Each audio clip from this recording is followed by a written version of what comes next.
All right. Thank you, Chairman. This special meeting is called to order at 4 o'clock. We are here for the special meeting, which is AB 1234 training. I'm Stephen Graham. I'm the city attorney for the city of Hemet, and I'll be providing this training. Thank you, Chair, for calling us to order. We do have to take any public comment. Is there any public comment on the items on the special meeting agenda?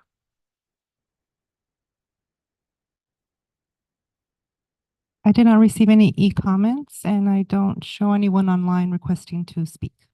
Okay, so without further ado, we will jump into our ethics training presentation. If IT could bring it up.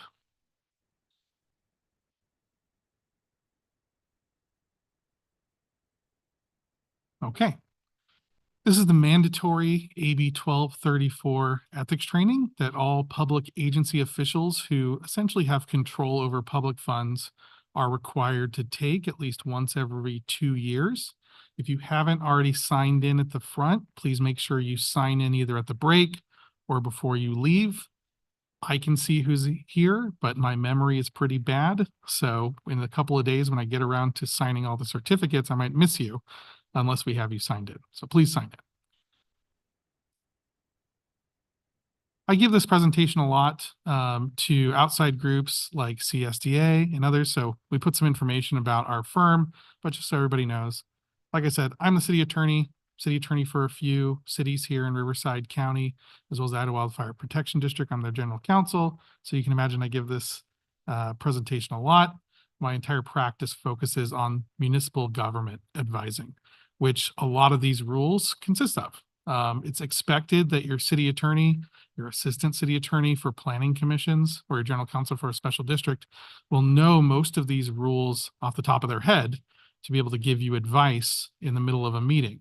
However, no one expects you to be able to recite these rules chapter and verse. My hope is that by the end of this meeting, you will have a grasp of the general concepts so that if something does happen, you can say, hey, wait a minute, I need to talk to staff, I need to talk to the city attorney's office, or I need to talk to the Fair Political Practices Commission, which I'm going to be calling the FPPC for the remainder of this presentation. They can also give you advice on certain ethical issues that may arise in your public service. Disclaimer, because this is streaming to the public and available to the public, although I will note that we have no members of the public present, this presentation is an overview of local ethics laws, is a general guide. This is not legal advice. If you are a city official, you can come to the city attorney to get legal advice one-on-one. If you are a member of the public and you have specific questions about the Brown Act, the Political Reform Act, or the Public Records Act, you'd have to consult your own attorney. All right, so overview and purpose. As I said, we're here to familiarize you with the law and to encourage you to think beyond the legal minimums. I'm the city attorney. My job is laws and regulations. I advise city officials on what those laws and regulations require of city officials and the city generally. However, when it comes to things like ethics, generally speaking, most people desire to operate above the minimum standards required by law. And if that is how you conduct yourself, oftentimes you will find that it's pretty easy to comply with the law if you were governing yourself according to some pretty general ethical principles. So we'll go over those. It gets kind of preachy for a little bit. I'm sorry. But I found that oftentimes knowing a few general concepts, like what we'll call the newspaper rule, really assists most public officials in complying with these requirements. Laws play a bigger role in public service, more than you'd expect in most businesses. There are a lot of highly regulated industries, don't get me wrong. But when you're talking about public service, there's a lot of transparency. There's a spotlight on the operations. And so these laws do play a big role. The key concept, and again, so I talked about the newspaper rule. This is the first key concept, which is the public interest. Something you'll see coming up over and over and over again is a tension between the interests of the public and your interests as an individual, your interests as a landowner, your interests as a business owner, your interests as a parent, your interests as a friend. And what is going to see you through is that you always have to put the public interest first when you're acting as a public official for the city of Hemet. If you put the public interest first, and that may involve not participating in a decision, it may involve in areas where you're not required to, you still abstain from a decision. It may require voting against, your own personal interests of those who maybe have supported you. But if you stick to putting the public interest first, oftentimes you're not going to run into much trouble with the nitty-gritty of the regulations. All right, so my first question that I always like to ask, and we are going to welcome Councilmember Malcolm Lilienthal. Thank you for coming. What are ethics? Does anyone want to take a stab at what are ethics? Mayor, what are ethics? I have no. That's a dirty lie. What if I said to you outside the presentation, outside the setting, if I said to you, what are ethics, or what is an ethical person? What would you think that an answer to that might be?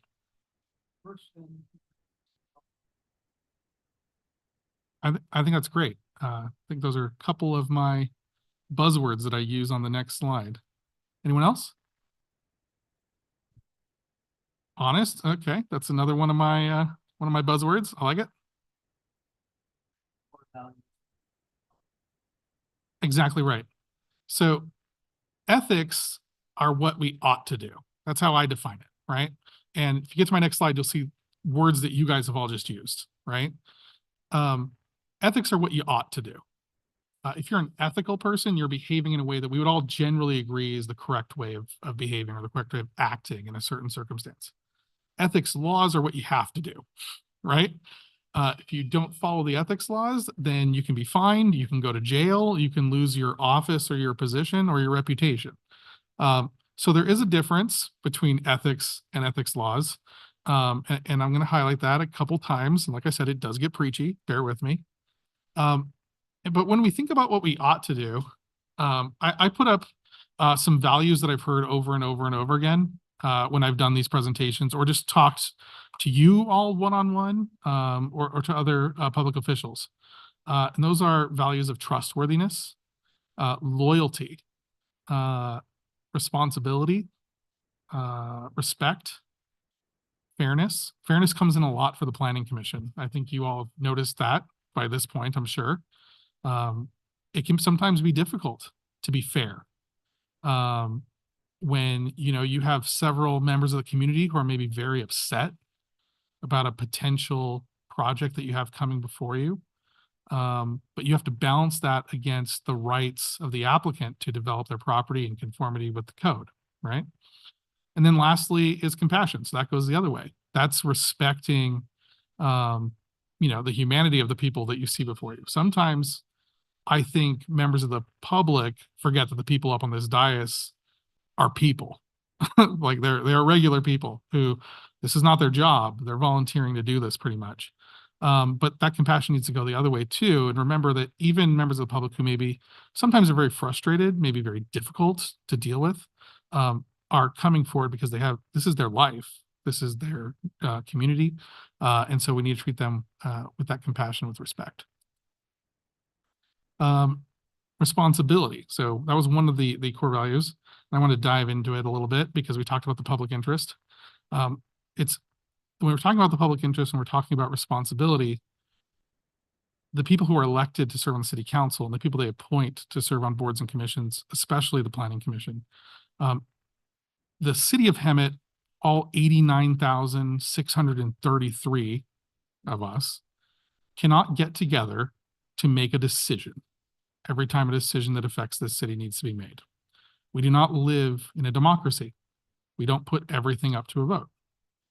We believe in representative democracy in the United States of America, which means we elect people, we appoint people, and those individuals are expected to make decisions on behalf of those 89,633 people. I looked up the population today. That's why it's in my head. And they're stewards of taxpayer resources. It's one of the questions I always get is why 5? Why 5 people? Why not 3? Why not 1? Why not just elect one person? who makes all the decisions. Wouldn't have to have meetings, wouldn't have to discuss it. Things can get done a lot faster. Why not more people, right? I mean, we have lots of seats in the room. Voting is electronic. It's pretty easy. Why not 45 people? Why not 101 people, right? And generally what I've come back to over and over again when I read things about this is 5 is a manageable size. 5 people can get to know each other. 5 people can talk about things. 5 people can also represent different parts of our community. It's not perfect, but the idea is that you need to have more than one person making decisions, because you want to have diversity of thought. You want to have a discussion. You want to test ideas, but you don't need to have a raucous, debate like you might see in legislatures that we have over every decision. Perception matters when it comes to public service, and I probably have it on a future slide, but this is where I'll bring up the newspaper test. The first little, tidbit I said was, right, public interest. If you put the public interest first, you'll be fine. The other test that I recommend is what I call the newspaper test. If we took everything you did and we published it in the newspaper or on Facebook, right, as the case may be, if we published it there, what would most people say? Would most people say, I'm proud of my officials for what they did, or would most people say that I don't like that? It stinks. Even if it's lawful, if most people would say that that stinks, that should inform you, I think, when you're making decisions. And again, my job is to stick to the law and the regulations. It's not to be, to push you into a certain direction or other. But when it comes to perception, I think a lot of people don't fully appreciate that until they do something that the public perceives as being incorrect, and they see how fast that public opinion can come. The last part is personal and organizational ethics. So the ethics for an organization start at the top. They start with the city council. If the city council conducts itself ethically by the book, that flows down to the rest of the city. The rest of the city sees that. Same thing with the planning commission. Planning commission conducts itself very ethically. Staff sees that. Applicants see that. The community sees that. And it helps the entire organization operate ethically. It's very, on the other hand, you see some communities where at the top, they're not operating ethically. And you'll see how that corrodes and corrupts an organization. So it's very important that our elected and appointed leaders conduct themselves ethically. So that all being said, okay, the preachy part's over. Why should you care about ethics laws? Because if you don't follow them, you can go to jail. There's the easy one. Or prison. Those are different places. You can also pay fines. Up to $250,000 is the largest fine I've seen levied for a violation of public ethics laws. In addition to restitution, so if you've embezzled or somehow deprived the public agency of money, you have to pay that back. Attorney's fees. So, you don't have to look very far. There's many examples in this county and our sister county to the north of, issues with public corruption, and even individuals who didn't follow the smell test, the newspaper test, right? They did conduct themselves lawfully, but nevertheless, they walked real close to that line and ended up facing civil and criminal prosecution. Even though they won, they still had to pay their attorneys. And attorneys can be generally pretty expensive in this context. These are there's a lot of law in motion, and, frankly, your freedom's on the line. So it can be over $1 million. And then lastly, the personal cost. I often will tell the story of a city council member I knew, the first city I worked in. And he was prosecuted for campaign finance violations. So he was taking campaign funds and he was paying his mortgage with it. He was out of his job. He needed to pay the mortgage. He had access to his campaign. He said this was my campaign headquarters, so I'm going to pay my mortgage with the campaign funds. He knew it was wrong. I think most people kind of understood, although everyone agreed it was wrong. He lost his city council seat. He lost a lot of his professional contacts People didn't want to associate with someone who had pled guilty to ethics violations, and more. So those are the reasons why we should care. There are 4 categories of ethics laws that we're going to go over. And these are in increasing order of difficulty, is how I've sort of put it. So the first one's personal financial gain. We're going to start with bribery. Most people intuitively understand that bribery is wrong, and it's pretty easy to explain. And then we're going to go through things like advantages and perks, special compensation, gifts. We'll get into the, more esoteric things like government transparency. Everyone here is familiar with the Brown Act. I think some of you have been recently trained on it. Guess what? You're getting trained very quickly again. Promise I'll keep it short. And then lastly, we get into things like fair decision making. What is a quasi-judicial hearing? These are important concepts, but those are not things that I think are intuitive to most people who are entering public service for the first time. For those of you that have been around a while, you've heard those terms before, you understand what they mean. But those will be the ones that maybe we have to go into a little bit more deeper dive to really get to the nitty gritty. Personal financial gain. So we talked about this already. I can say it again. The public interest should be your sole motivation, not your primary motivation, right? Your sole motivation. Public servants should not benefit financially from their positions. So we're going to go over bribery, prohibitions of self-dealing, and employment-related restrictions. Bribery. Here's the definition of bribery. I hate it when people put up PowerPoints and read them to you. You all are capable of reading. There's a couple of elements to bribery, but the essential gravamen of a bribe is a quid pro quo, right? This for that. Here's some money, vote this way. Here's a nice gold Rolex. Maybe you can settle this lawsuit for me a little bit on better terms, right? It is surprising to me how often this still comes up. And frankly, what is more surprising to me is how little the bribes are, okay? I thought if someone was willing to take a bribe for their government service, I wasn't saying I was thinking about a number, but it would have to have a couple of zeros out. I was thinking 6 figures. Like that's where I was expecting bribes to be. No, a couple $1,000s was the most recent example I saw for a public official to vote a certain way on a franchise agreement that was coming forward. $7,000 to sell out your constituents, right? It was sort of mind-boggling that it was that little. People talk themselves into it, is what I found. And, we'll go over this a little bit later. I think there's a slide on it. I will skip ahead as we sort of flow. I don't like sticking just strictly to the PowerPoint. But I found that that's the most dangerous thing. Like I said, people up here on the dais are volunteers. They take a lot of heat sometimes. And I think a lot of times people might talk themselves into, you know what? I was going to vote that way anyway. Why not get a little bit for myself? I never take anything for myself. It's a dangerous way to thinking. Who's going to know is a very dangerous way to think.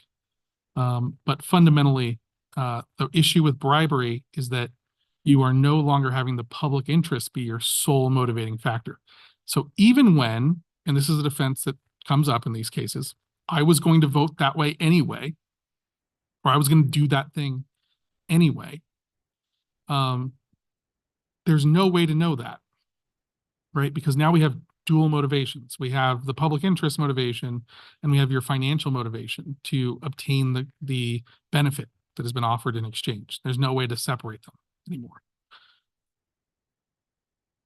Think about what you would say in advance. The other sort of thing that I caution public officials about is that, one of the wonderful things about America that makes it a great place is we are a melting pot. People all over the world come to the United States of America. There are different cultural norms when it comes to dealing with government officials in different places in the world. In many places, a bribe is not only it wouldn't be considered wrong, might be considered expected. It may be rude to not offer something as a sign of respect to a government official. So, especially when dealing with businesses or individuals who may have come from other parts in the world, think about what you're going to say in advance if someone approaches you. Don't get caught in the moment trying to think on your feet. Just know what you're going to say, right? What you're going to say is, maybe I appreciate the thought, but I'm voting on the merits, or no, thank you.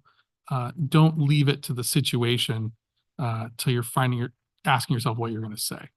But going back to that other thought, just be aware that solicitations for bribes occur pretty regularly, and usually it's someone who doesn't think that they're doing something illegal or wrong.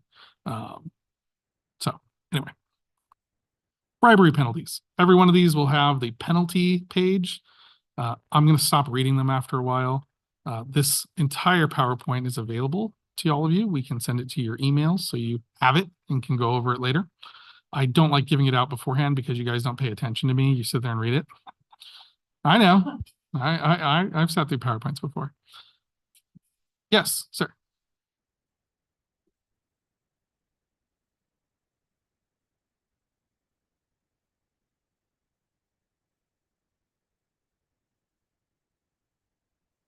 Sure. I don't want to call it any particular culture in particular.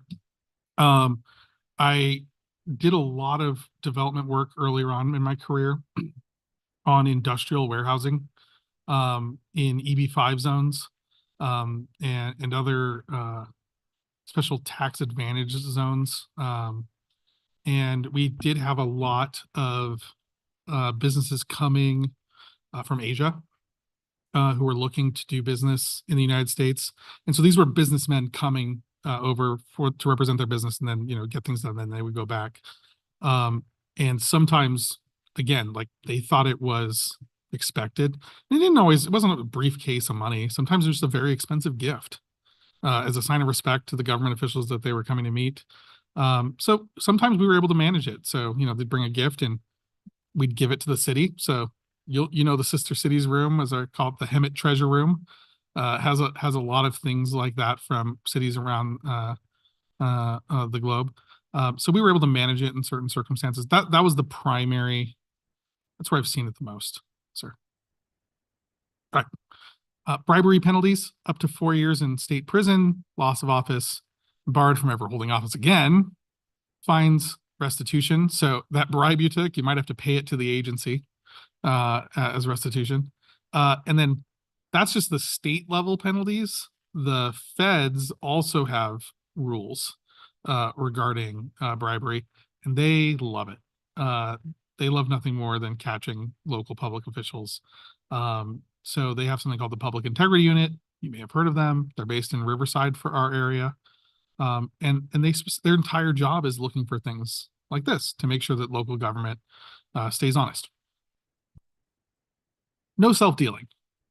So these are the much more common issues. Bribery, more common than it should be, in my experience, but nevertheless, relatively rare.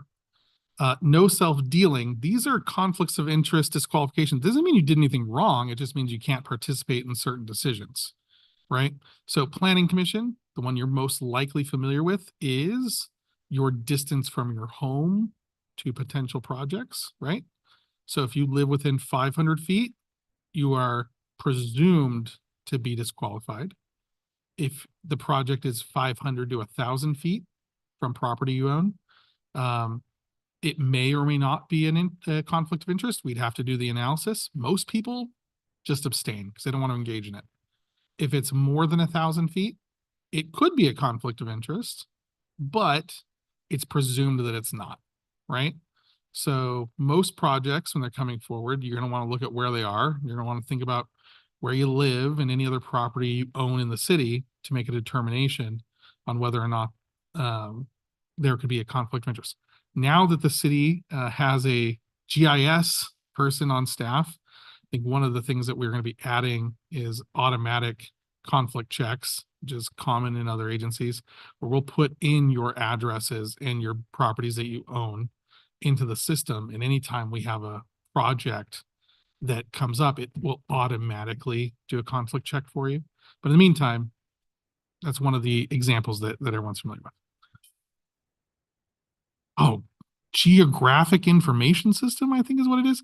Computer mapping. Sorry. Thank you. I try really hard not to go all government and do the acronym thing.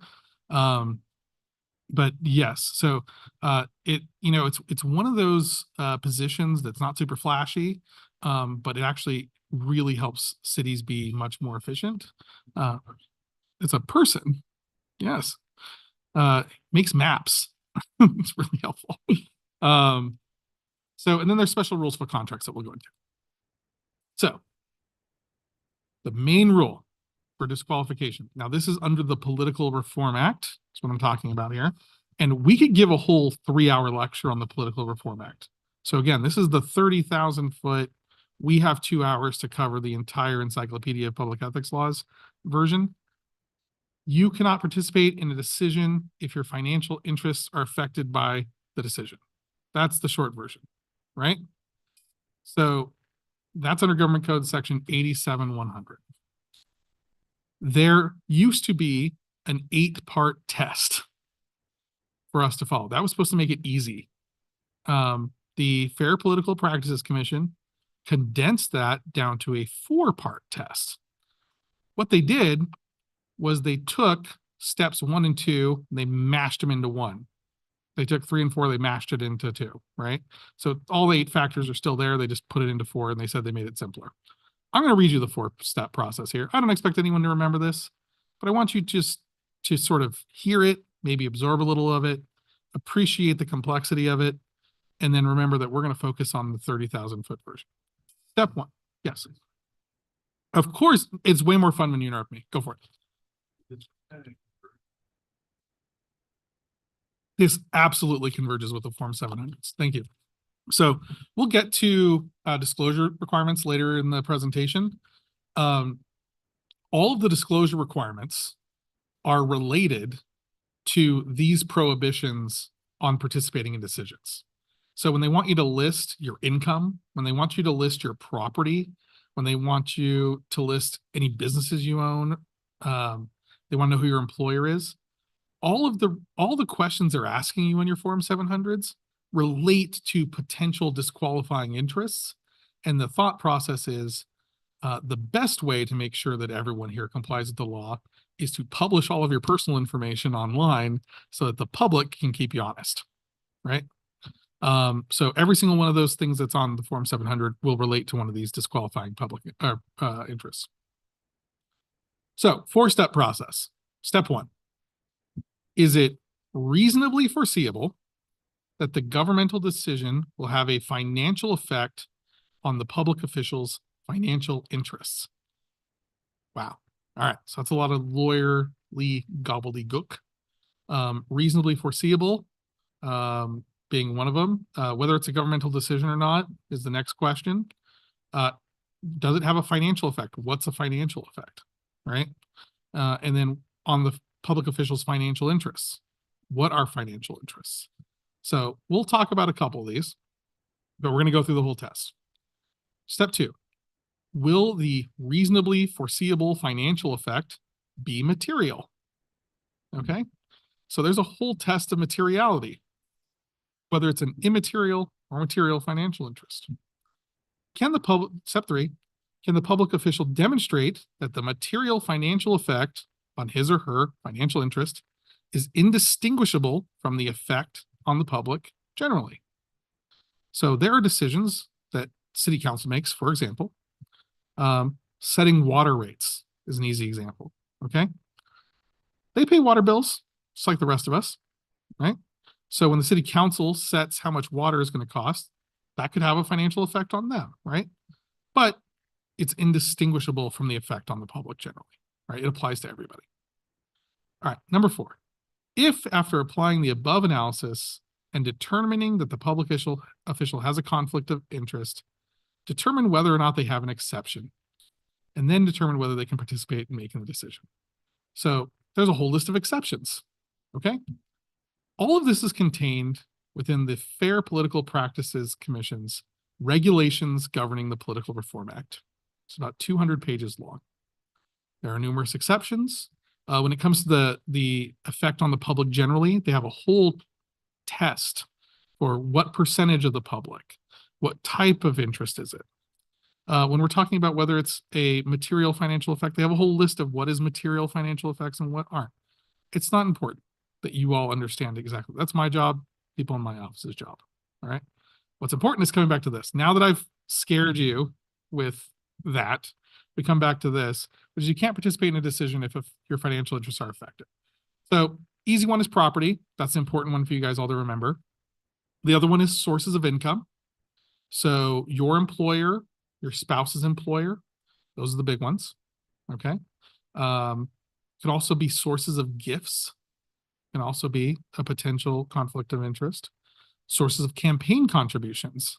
That one's always existed for planning commissioners, but it's new for the city council under the Levine Act.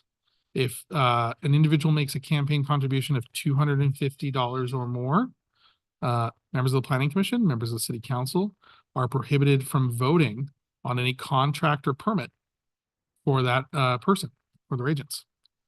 The other thing that I always want to talk about when it comes to this situation is it doesn't matter if it's a good or bad financial interest. So, for example, if you're voting against your own interest, right? You're voting on something that will hurt you personally. If it has any effect, you have to disqualify yourself from participating. Does anyone have any questions about this? I know that I kind of threw the 4-part test at everybody. Yeah. Depends on how close the family member is. So your immediate family, it could be a conflict of interest. Yes. If they live with you, that's even more of a concern.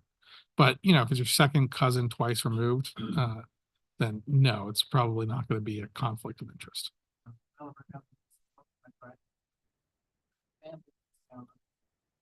Right. So that would be a bribe. That would be back to step one, right?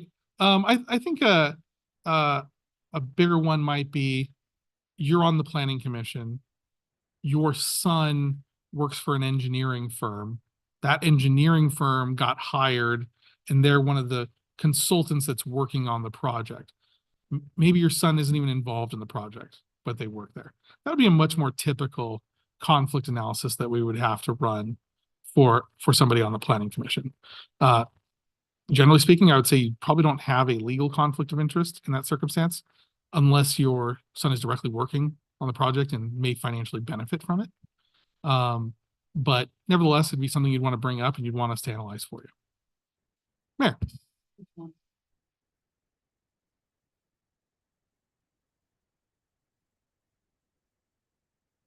I think it does. So when you're talking about someone who lives with you, they generally share the household expenses with you. And so when someone who's living with you does better financially, that generally improves your financial situation, even if they're not giving you money directly. So I generally advise if it involves the financial interests of a cohabitant of yours of any relationship, generally you want to disqualify yourself. Yes. I would on the first scenario with the son who's involved in the project, right? And again, I think that would meet the definition of an immediate family member who has a financial interest in the decision you're making. But stepping away from it and just going back to what we ought to do versus what we have to do, I think most people looking at that would say this wouldn't pass the smell test. You know, my son is up here giving a presentation on a project as a consultant. Am I really good? Does the public really think I'm going to be fair in that circumstance? I think most people disqualify themselves for that reason alone. But we'd have to go through the analysis on it because that one's, I think, a border case, especially if they're not involved in the project at all, right? If they just happen to work for it, that particular employer. If they just work there, they're not involved in the project, I don't think you have to disqualify yourself.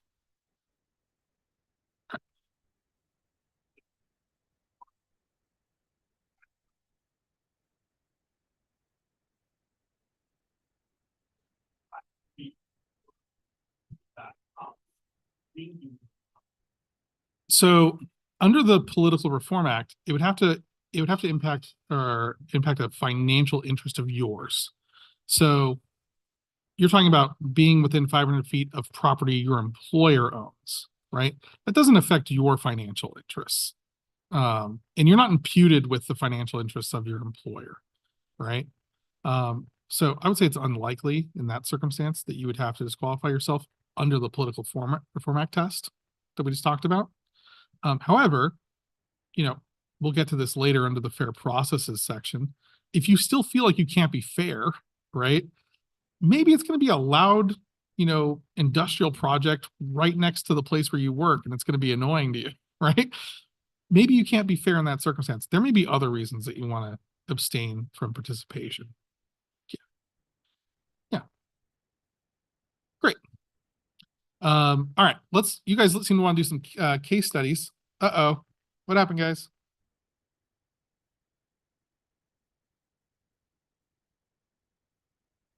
Case study number 1. Nope. All right. A planning commissioner owns a parcel of land in a residential zone. A developer files an application to change the zoning for the area to commercial, including the planning commissioner's land. If approved, the value of the planning commissioner's property would significantly increase. Does the planning commissioner need to disqualify themselves from participating in that decision? Okay, like I said, we're gonna start off easy. Yes. Number 2, a council member, spouse, is an executive of a manufacturing company in the city. The city is considering adopting stricter business regulations, which will increase the operating costs for the manufacturing company and potentially affect the company's profitability and the spouse's compensation. Should the council member disqualify themselves from the decision-making process regarding the new regulations? Yes, because the council member has a financial interest in the source of income of their spouse, right? So the last part where it affects the spouse's compensation, that's the hook. Even if it didn't, even if it affected their profitability, their likelihood of sticking around in town, that's more of a gray area. I couldn't point to the specific financial interest, but again, I think most people would say probably shouldn't be participating in that decision. Case study 3. A city is considering a large-scale renovation project for a public park. They're putting in a skate park. The renovation includes installing new playground equipment, landscaping, and additional recreational areas. And one of the council members has children that frequently go to the park. Should the council member disqualify themselves from the decision-making process? No. Okay, Mayor, why not? Because he has no financial interest in the decision, right? Exactly right. And I heard also that everyone gets to go to the park. So it's no different than the public generally. Okay, fair enough. This is not a case study because I'm out of case studies. But I'll give you an example where it was. This was me, okay? So again, my first city, I lived in the city, I worked in the city, and I was the planning commission assigned deputy city attorney, okay? I lived next to a public golf course that was owned by the city and a business called Top Golf. You guys know about Top Golf? It's like a driving range kind of business. Wanted to do an application to build a Top Golf facility there. And it would literally be in my backyard, right? That's an improvement to the recreational facility. Do you think I should disqualify myself? It's literally adjacent to the property I own. Well, I mean, it was within the, it was close within the distance. Yeah. Do you think I have the ability to influence decisions at the city even though I don't vote? Yeah. So the Political Reform Act applies to elected, appointed officials, and also city officials like the city manager, the city attorney, community development director. So that's a good point I didn't bring up. It does apply to us as well. And when we're talking about, I think that brings up another point that I didn't cover. So not participating in a decision. When you see that, what you might hear is you're not allowed to vote, right? Not participating in a decision means you're not allowed to be involved in that decision at all. You're not allowed to talk to your colleagues on the planning commission about it. You're not allowed to try to influence staff about it. You're not allowed to try to affect the outcome of that in any way. As an attorney assigned to the planning commission, there are numerous subtle ways that an attorney can consciously or unconsciously affect how the outcome of a decision. Same with community development director, same with city manager, same with any member of the planning commission, right? So ultimately I did recuse myself. So you can't attempt to influence the city. So you can't try to influence the community development director, your colleagues on the council, city attorney, city manager. Doesn't stop you from talking to the members of the public about it though. Yeah, so not in a gag order specifically, but you can't try to influence the government agency.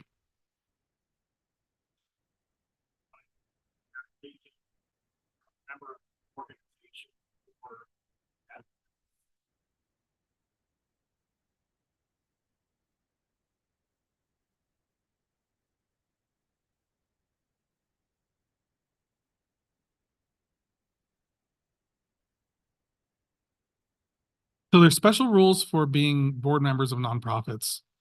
We can get you those special rules sent to you so that you have that exact advice in front of you. Generally speaking, it's not typically seen as a source of income or a financial interest.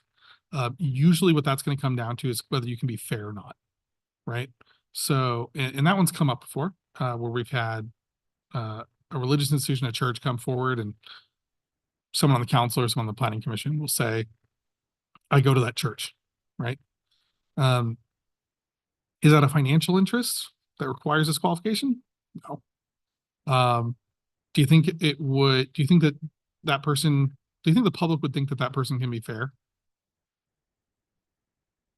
Probably not. So it's the kind of thing where, talk to staff. We can get you a specific legal opinion on it. Again, that's the minimum. I think one of the questions that usually will come about during that discussion is the public perception. Would the public perceive that individual as being unbiased and capable of making a fair decision?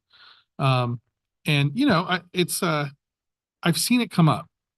I've seen it come up in the context of I go to that church. And usually when it's I go to that church, most people would say I'm going to abstain. Where it becomes a little dicier was I'm a member of that religion, right? I don't go to that church. I'm a member of that religion. That one is a little bit more of a gray area. And most of the time, I think people would participate in that decision. All right. There's more case studies later. You guys seem to like that. Okay, this one is for the city clerk's office. There's a difference between disqualification and abstaining. The minutes need to reflect this. It helps if you guys note whether you're disqualified or abstaining. It's not a huge deal. A lot of people use them interchangeably. For the city attorney's office, we appreciate the difference. Disqualification means you are legally required to not participate, right? So the law says you cannot participate. That means you are disqualified. And that's what you should say when you are leaving the dais. Abstaining is voluntary. And so that's where you say, look, talk to the city attorney's office. I do not have a financial interest in this decision. However, I recognize that members of the public may question my partiality, so I'm going to abstain from this particular decision. So that's when you're doing it voluntary. That's going beyond the legal requirements. I found an I didn't vote sticker, which I thought was kind of fun. Getting advice on the Political Reform Act, agency counsel, that's city attorney's office. Easier to obtain, usually much faster. But no immunity is granted. If you ask us if you can do something and we tell you, yeah, you can do that thing. If we're wrong, you can still be fined. You can still face all the penalties. You don't get to say the city attorney's office told me it was okay. I know it's not fair. You know who does get immunity? You know who gets immunity? Me. I know. The law says city attorney's office has immunity from giving bad advice. Attorneys wrote the laws, guys. I'm sorry. But generally speaking, I think most of the time they'll go a little easier on you if you're following erroneous advice from the city attorney. But city attorneys are usually a conservative lot.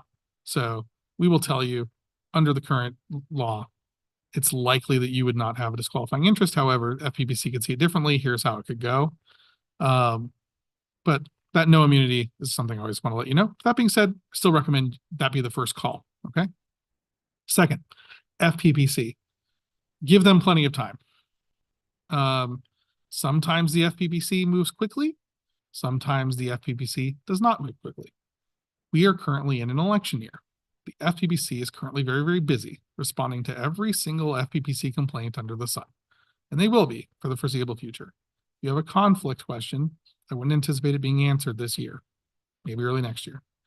I've seen some pretty sad examples of that. We had a mayor out in Needles or Blythe, one of the two, who was undergoing cancer treatment.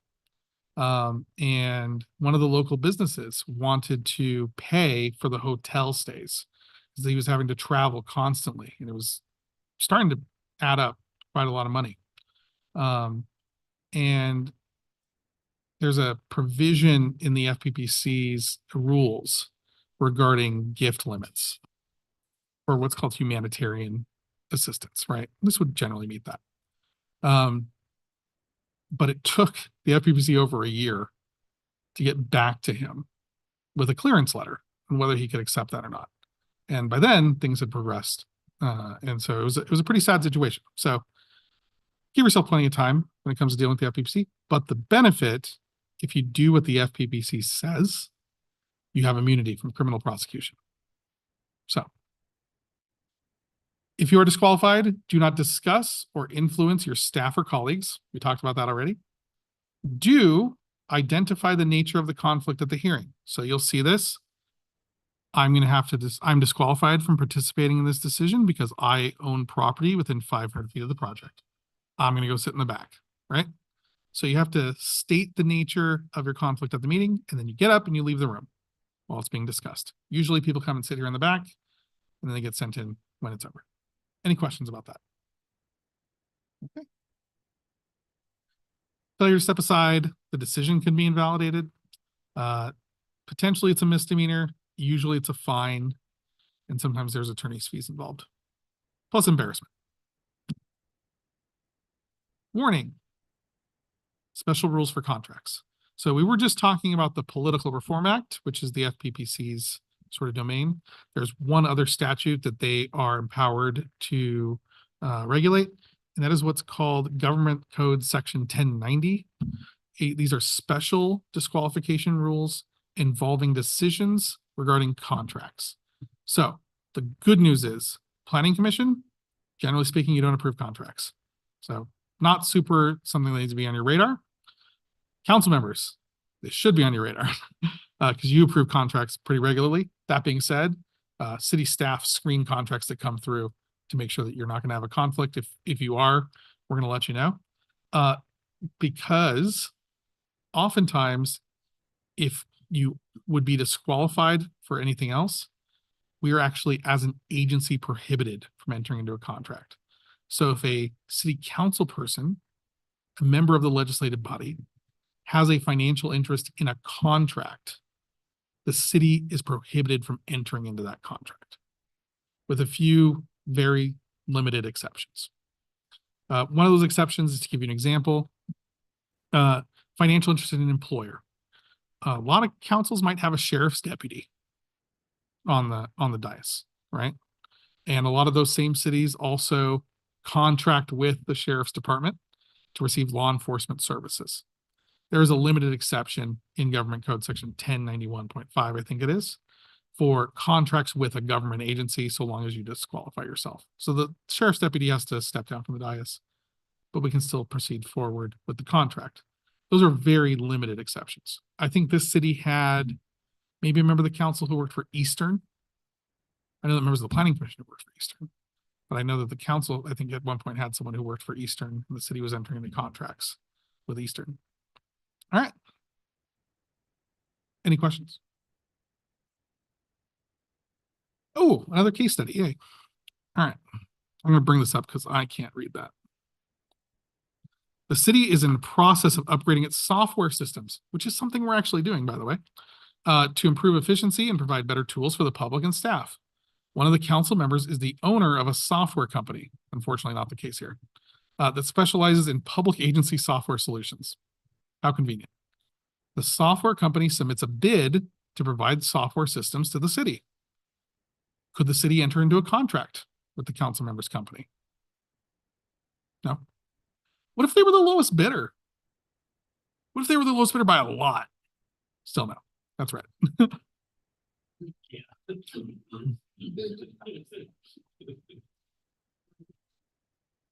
So I've seen this happen. I didn't see it happen with a software company. I saw it happen with a tow company. So council member owned a tow truck business. And they were the only tow truck business in town that wasn't on the rotation with the police department. They wanted to be added, but couldn't enter into a contract with them. There's some exceptions to that though, which we're going to talk about here. Case study number 2. Might have given it away. A city operates a local airport, and city staff enter into leases for hangar space to any member of the public that requests it at fixed rates. They're published. Can a council member who owns a plane enter into a contract with the city to lease hangar space? Okay. I just told you that council members couldn't enter into contracts with the city though, but why do you say yes on this? Right. So remember I told you that their whole listed exceptions of materiality and non-interest. This is one of the listed non-interests under Government Code Section 1091.5. Which is when the recipient of public services generally provided by the public body or board of which he or she is a member on the same terms and conditions as if they were not a member of the board. So if it is something, like you said, that's open to the public, any person can come, the rates are published, we're not negotiating. That's a key thing. We're not negotiating. So there's no risk that a council person is going to get a better deal than a member of the public. Yes, sir. What if he does fly the city manager around and the city manager says, give him this? Is that really? See, so that would be not on terms available to the public, right? That would be a discount. So that would probably invalidate the lease. Yes. Sorry, your lease has got to go. All right. Future employment issues. Revolving door prohibition. This affects elected officials and top appointed officials at the city. Cannot represent people for pay for a year after leaving the agency. So that's number 1, right? So I can't decide, you know what? I'm sick of being the city attorney. I'm going to go represent the developers and quit. And then next planning commission meeting, come up to the podium and say, I'm here to represent, housing developer A, right? There's a year prohibition on the city attorney from doing that kind of shenanigans. Same with any elected official on the council. Same thing with the city manager. The other one is no participating in decisions involving future employers. I always give my personal example on this one because it's easy. I was an in-house deputy city attorney. I was an employee of an agency. One of my jobs was approving the invoices for outside council services that we used. As soon as I decided that I was going to start applying to work for a private firm, I immediately requested that my supervisor begin approving those invoices because one of the firms was Cole Huber, right? And it would look really bad, not to mention be illegal, for me to be approving invoices one day and then going and working there the next, right? A lot of people would question whether I had the public's interest as my sole motivating factor. Yes.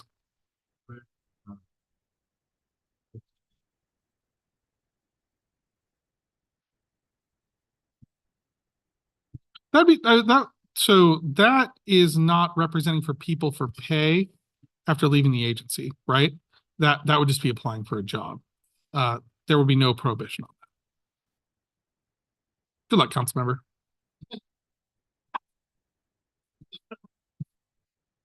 All right. Key things to remember: public interest above your own private interest. Your decisions are not about the money. All right. Group 2. These are gonna start going a little faster. And just so you guys know, in about a couple minutes, we're gonna take a quick break. Okay. Perks. Democratic equality and serving the public's interest. There's no special privileges for being a public official.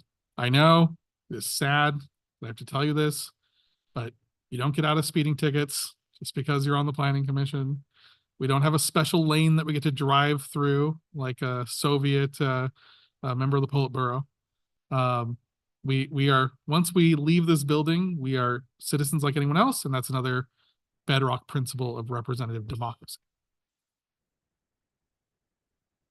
It's true. You do get to eat. That's why I have the tables, the restaurant there. 3 areas: compensation, use of public resources, and gifts.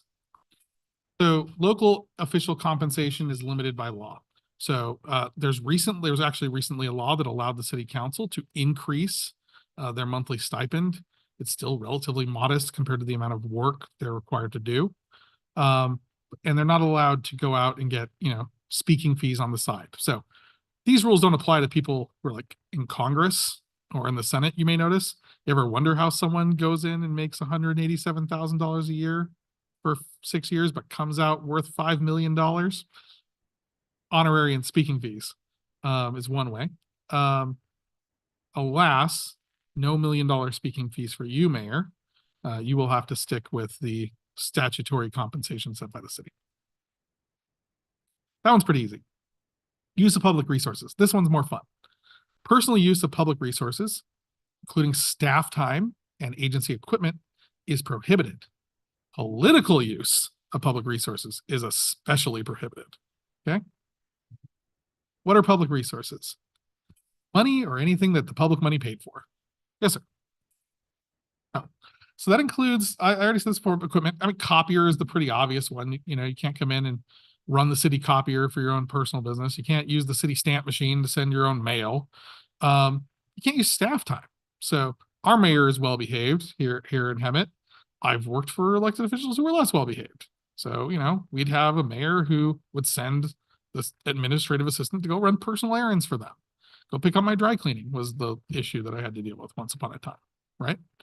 Under the newspaper test, do you think that would fly? Do you think that's what the public wants their tax dollars going towards? No. Yeah. Equipment and supplies. Case study. Every one of these is real, and every one of these I've dealt with. Let's see here. A city planner started a small consulting business on the side. So this was a city planner that worked for a smaller city, right? So not a full-time planning department like we have here. They only worked 1 day a week. They started a planning consulting business on the side where they would go and represent applicants in other cities. Instead of renting out office space for their business, they just decided to use their public office as a meeting place for clients. It had everything they needed. It's essentially operating their private business out of their public office. How do you guys feel about that? Why not? It's just sitting there empty. No one was using it. What makes you feel icky about it? Okay, that's fair, right? Public's paying for this. Just because it doesn't necessarily deprive the public of something doesn't mean that someone should be privately benefiting from it. I agree with that. Does it make you guys feel weird in any other way?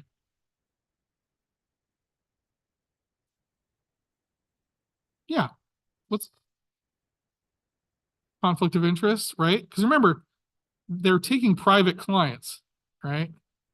What's the financial interest that you're worried about?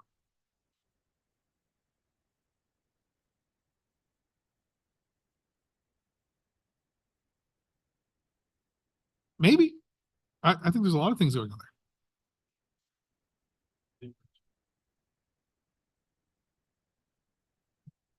there. And I think that the use of the trappings sort of a public office was probably the biggest sort of, I call it the ick factor, right? That people had, which was, you're coming in, you've got the city logo behind you, you're walking by the mayor's office. to it gives the impression that there's some sort of inside baseball kind of thing being played there. And I also agree, like the public's not paying for this, for you to run your private business. And also, who knows what kind of shady deals you're making? The whole thing just stuff. Ultimately, though, I mean, well-meaning individual, misguided.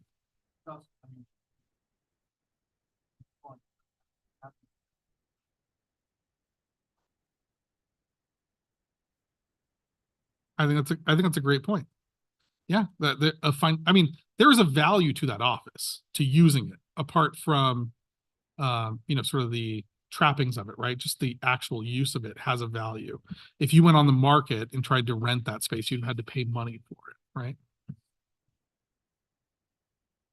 Exactly. You also like the office space off the taxes. Not that I was aware of. But in any case, contract was terminated, and you got someone else in there. Case study number 2. A council member is running for re-election and decides to have not calling anyone in this room out, and decides to have a public employee help with their campaign during work hours. The employee is asked to make campaign phone calls, print and distribute flyers, maintain the official's campaign website, all while on the clock for their public position. Again, every single one of these things actually happened. Do you guys think that's okay? All right. Improper use of public resources. In this case, we're talking about staff time, right? The public is paying for that staff member to work and to do things for the city, not for individual elected officials. Number 3. This one was great. A district employee is planning a large family event and decides to use the district's copy machine and paper supplies to print invitations and other materials for the event. They also borrow audio-visual equipment from the district to use at the private event. Same thing, right? Okay. I didn't include this one as an example. We did one time have a city employee, not at this agency, who lost their dog, and the FedEx Kinko's was closed. And so they came to City Hall to make lost dog flyers. They made 100 of them. Problem. You gonna fire them over it? What would you do? Charge for the paper and the toner? Discipline them? What if they came to you and told you they did it? What if they said, look, I had to come in over the weekend, I used the copier, I'll pay for it. 1,000. Yeah. So you think there's like a de minimis test, right? There is actually a de minimis test. So, occasional phone call, couple pieces of paper, use an envelope, steal a pen. There is a de minimis test. Borrow a pen, I meant to say. But yeah, in that case, the employee came forward and said, I did this. They weren't disciplined. They were simply charged what the Public Records Act rate was for copies, because that was the city's established amount, but then told never to do that again. Since you're asking, attorney's rates. All right. That's all right. Do you guys know how just sidebar, because why not? Do you guys know how we decide how much it costs to make a copy of the city? How much the person in charging has, how much you need. No, everyone gets charged the same.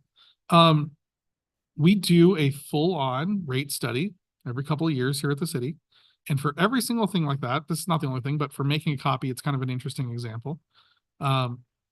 They time the employee who makes the copies, how long it takes to stand up, walk to the copy machine, make the copy, walk back, sit down. Okay. They then take that amount of time, they multiply it by that employee's fully burdened rate. That's the amount of staff time it takes. That's how much it costs. They look at how much a piece of paper costs, and they look at how much ink and toner costs. They look at how much the lease for the copier costs, prorated for how many copies it will make over its lifetime, right? All those things go into it, and we come up with a number. It usually equals 25 cents magically. Yes. Mayor, did you have any more questions on? No, I was just gonna say they also rate the monthly. Yep, per page. Usually what they'll be, most agencies will have a initial fee and then they'll have a per page amount after that. It's not curiosity. We charge 10 cents. Yeah. So I think we take a loss whenever we make copies for anybody, but it was IFAX. Yeah. I like getting that confirmation page, I use a Genius Fax using my phone. Yeah. Yeah, it's electronic, but it's nice to get that instant confirmation that it went there. Lawyers use it to give notice sometimes. Okay. Reimbursement. Expense reimbursement policies. So we have recently reviewed our expense reimbursement policies. Spouse reimbursement, I put that on there. The city will have a policy that relates to reimbursement for spouse costs. There's a public interest in sending, if we're going to send a council person to a dinner to represent the city, we're not going to send them alone, right? There's a public interest in sending them with a spouse. Or usually we'll just say +1, right? It doesn't have to be your spouse. Could be a friend, could be someone you're dating, whatever. But you can get to the point where this starts to get a little out of control.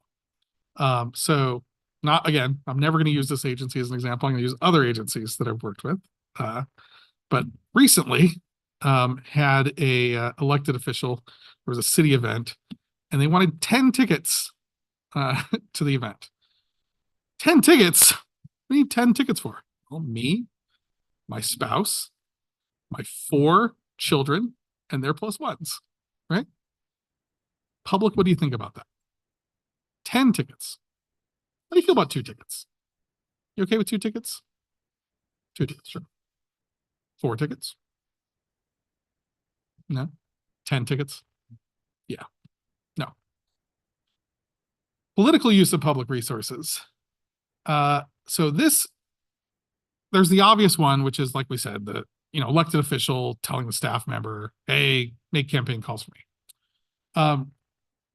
There's also the less obvious example, Measure H, right?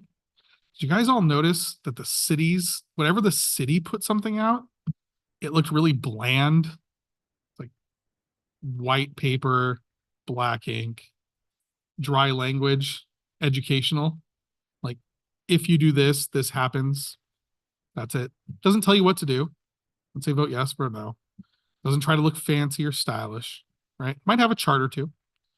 That's because the agency is prohibited from using public resources for political purposes too, just like members of the board, right? Wouldn't it be great, said Sacramento, if the local agency, in asking for more taxes, could use all the public resources it needed to convince the electorate to pass it? Opposition wouldn't really have a chance, right? Can't beat City Hall. If the city got to use city funds to make signs, have people walking, take up Facebook ads, do texting, do all the things to engage in the political process, it'd be very difficult to have a democratic debate about whether or not we should actually enact that tax. So it usually comes up with ballot measures and taxes, but cities are prohibited from engaging that process too. On the flip side, in that example I gave you of the city employee, I made it very clear that they were on work time. Public employees, when they're off the clock, have First Amendment rights, same as everybody else. They are free to engage in the political process. Some do, some don't, right? And so you may see employee associations give endorsements. You may see members, city employees engaging in campaign activities. It's important that those employees be off the clock, not being working for the agency at that time that they're doing it, not be on public property while they're doing it, and not wear any indicia or insignias of the city. So if you're a public safety personnel, you can't be in uniform, right? You can't have your full police uniform or firefighter's uniform on giving your endorsement. So you'll notice when you get those campaign flyers in the mail and it has a police officer or a firefighter on it, look closely. You won't see badges or patches that identify the agency that they're working for, right? Because that would be a violation of law in that case. Okay. Good to know. Mass mailing restrictions. This one used to be way more important when I started my career. It's less important now. Cities used to send out newsletters and mailers to people in the community. They, giving announcements about certain topic, city meetings, town hall meetings, things like that. And there's certain prohibitions on how elected officials can be featured in those mailings so that they don't get co-opted to be used as campaign mailers, right? This is much less relevant now. Most cities send out electronic messaging, and these rules don't apply to electronic messaging. They only apply to mailers. But it brings up a good sort of point. Town hall meetings, community meetings, right? Those often get put on by the city. They're at public expense. Oftentimes they will feature elected and appointed officials, right? It's important that those not have the appearance of being campaign events. And so what you'll notice is that our elected officials will typically do them year round through their entire term. They don't only do town halls during election season, right? Because that gives the appearance that it could be a campaign, essentially a campaign issue.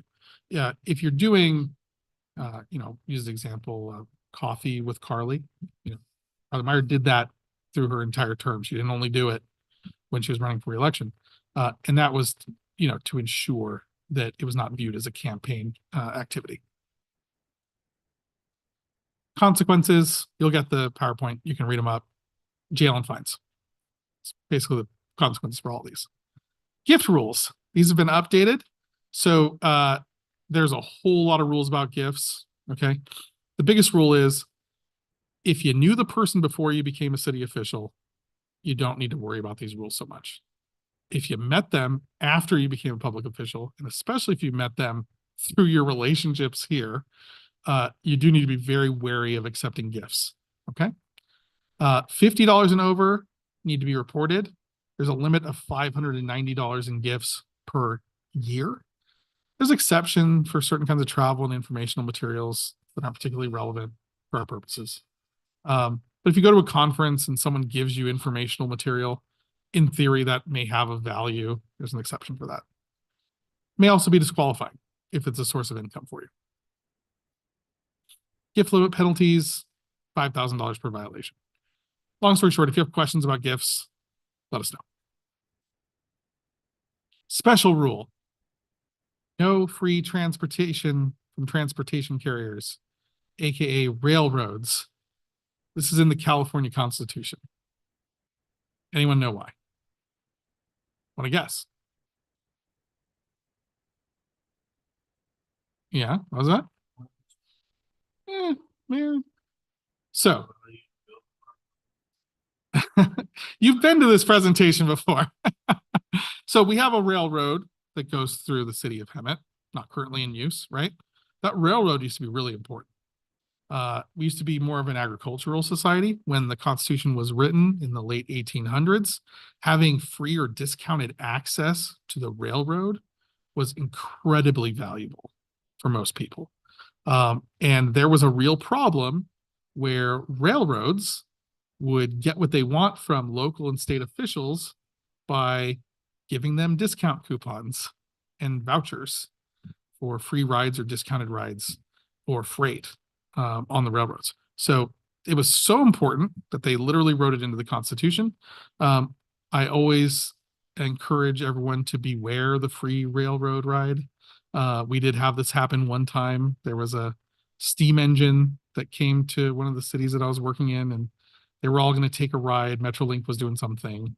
And we had to have the council pay to get on the train. So we didn't want them to lose their office.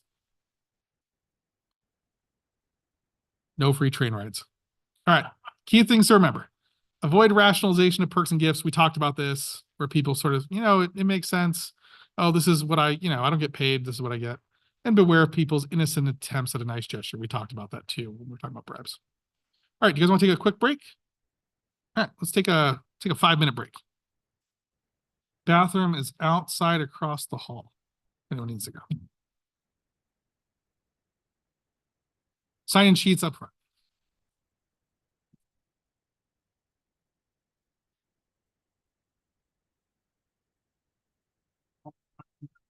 Everyone do your stretch. I was running when I was young.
All right. Well. The last ones are a little bit less concrete, than the initial groups. The disqualification.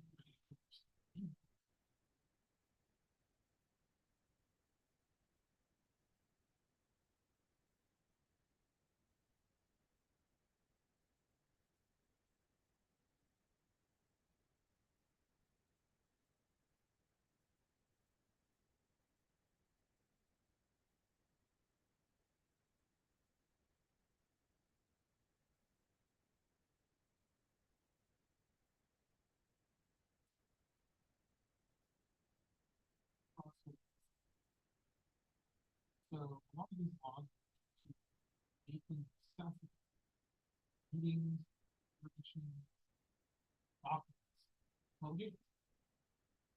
really involve financial disclosure, which of course. There's a minor part. We'll briefly go over the ground. Maybe we'll just take some questions.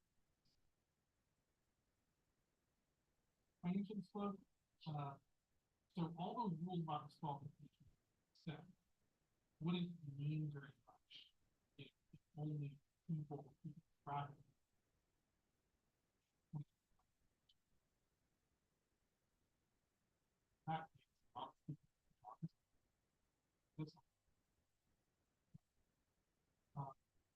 What they do here is always up property interest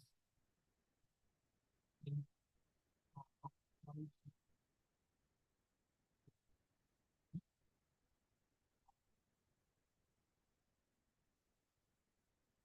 and welcome back. In the case of Hemet, we publish those online. And the intent behind that is for the public to see where our public officials are getting gifts from, what property they own, what sources of income do they have, so that they can monitor the decisions that are being made, and call out city officials if they feel like it's gone wrong, right? Yeah.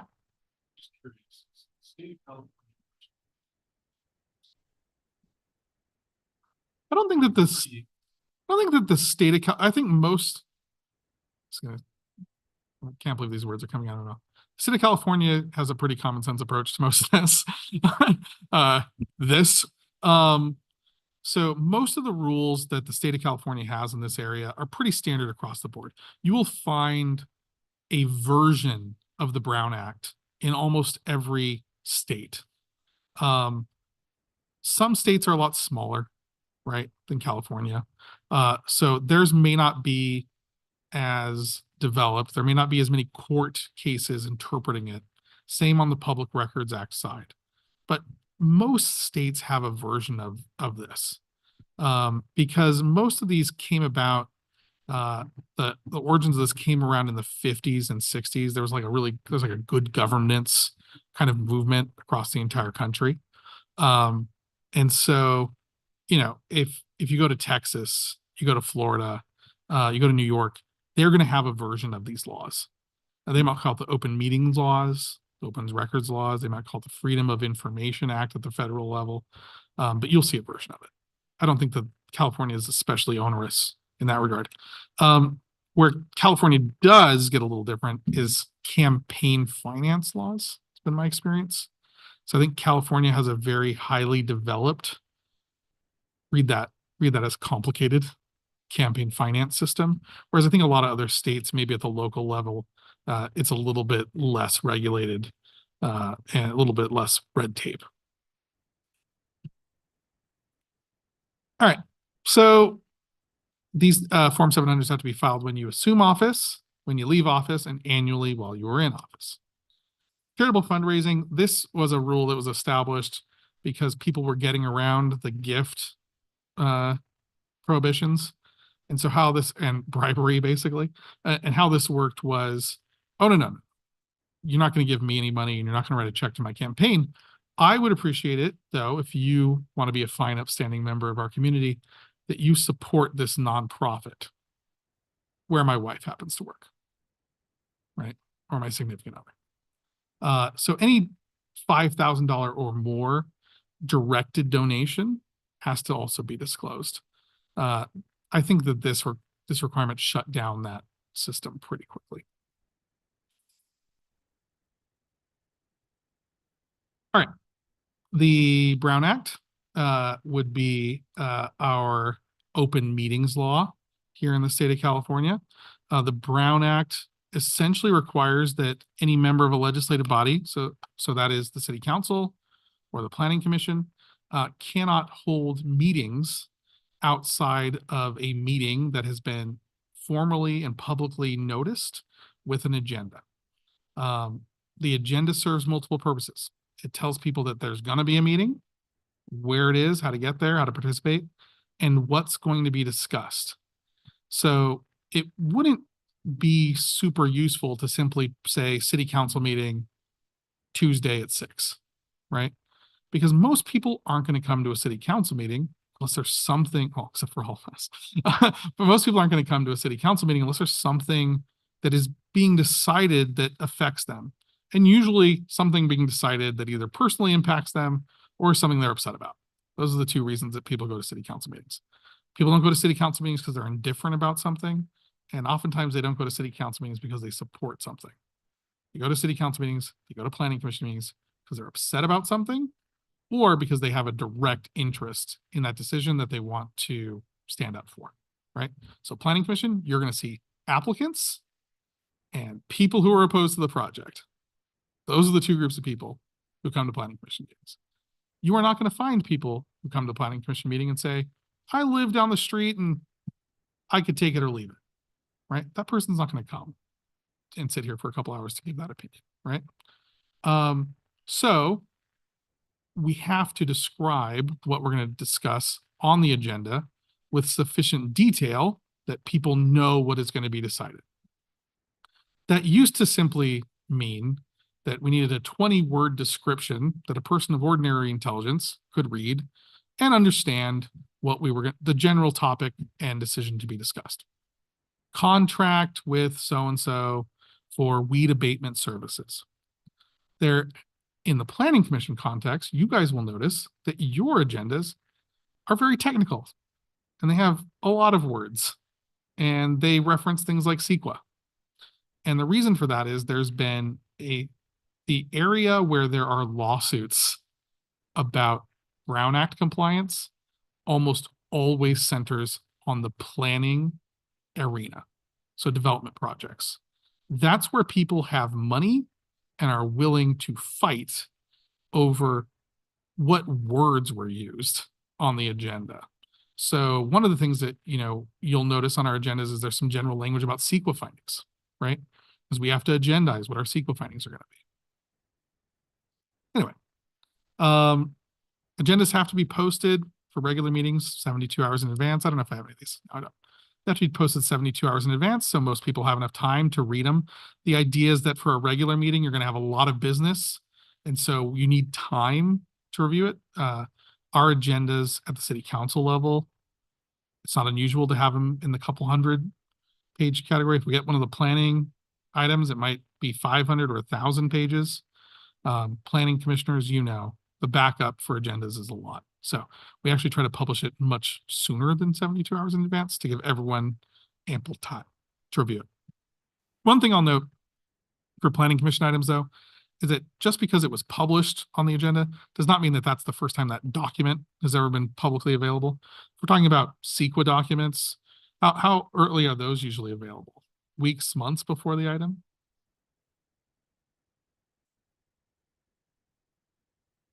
Yeah, but if you had like an EIR, they're usually circulated, right? So, beware the person who comes into the planning commission meeting, and this is the first time I've seen this EIR. It's been on the website for about 3 months. Okay. Any questions about the Brown Act generally? You guys are familiar enough with the Brown Act that you might have some in-depth questions. Nope. Public Records Act. So here's the starting place for Public Records Act. Any document, any record that this city creates is a public document. And only by very specific and narrowly interpreted exemptions can they be withheld from the public, right? So I tell everyone, write every email like it's going to be posted on Facebook or like it's going to be read to you at a deposition, right? Technology is getting away from these laws. These laws were written in the 50s, 60s. Public Records Act, I think, was originally introduced in 63. And so, electronic records are a very different animal than paper records used to be. When someone wanted records about a planning file, used to be, you'd get it from your desk, you'd walk to a file cabinet, you'd open it, you'd see the file, there's your records. You might have to look through the file, make sure there's not like an attorney memo in there or something, but it wasn't that complicated. Now, when we get a record request, I want every email that the city has that mentions this topic.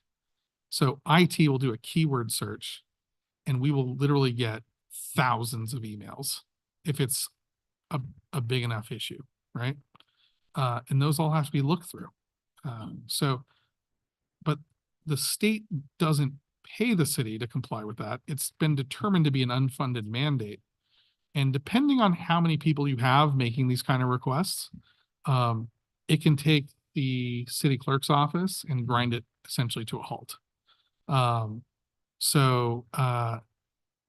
Public Records Act, generally a good idea, can be abused, I think, to essentially cause city government to constantly be looking for things because the city has to respond. Cities have tried to go to court to say this public record request is too much work. And the courts have said essentially, sorry, the legislature knew that when they passed the law, they haven't changed it. So you're just going to have to make do with what you have. One of the ways that cities will deal with that oftentimes is talk with the requester. Okay, you made a very broad request. I think what you want is this. Will you narrow your request and we can get you these specific documents that we think are the ones you want? And most requesters will say, yeah, thank you for helping me. In fact, I think that having that collaborative work between the city and the public is usually the most productive. But sometimes it doesn't work that way. So we've had individuals who make requests in the city of Hemet who said, look, we think this is what you want. And they said, maybe, but you know what? I still want you to look for everything that I asked for. And sometimes it takes months to get the thousands of documents over to them.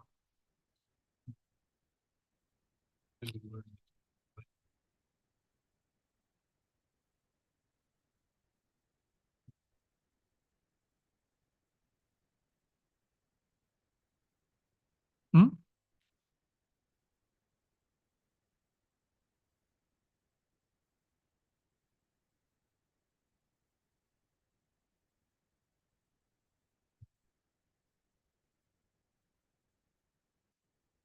So let's talk about the general concept. Yeah.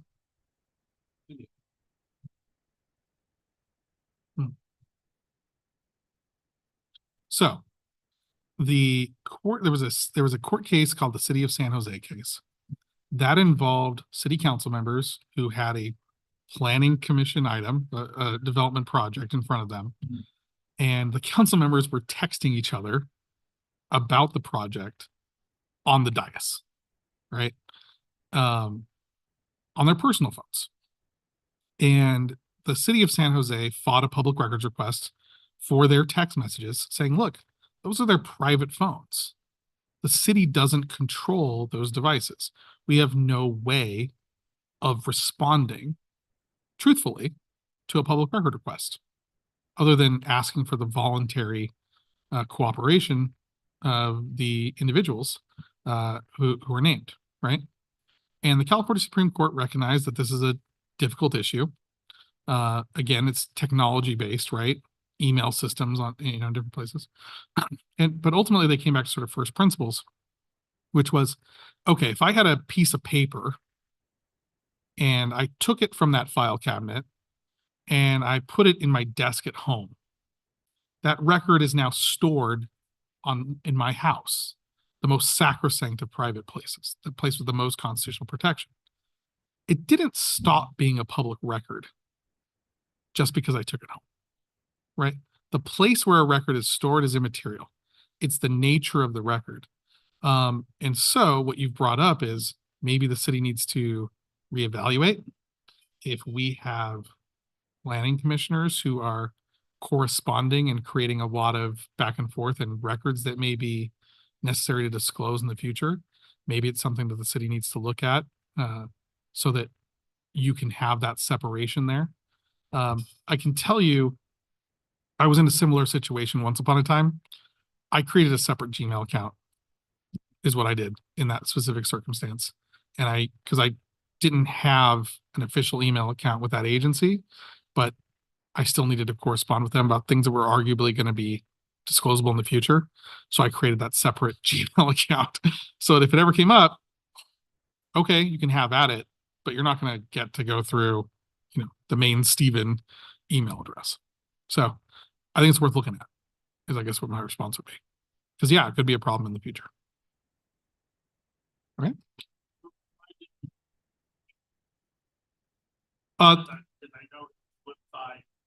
Why did the city take away your email addresses?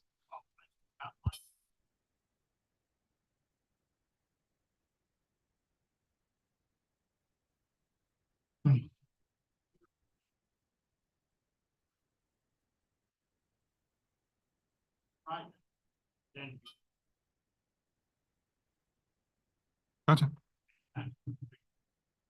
The truth is, I don't make policy decisions like that at the city, and I wasn't consulted on it.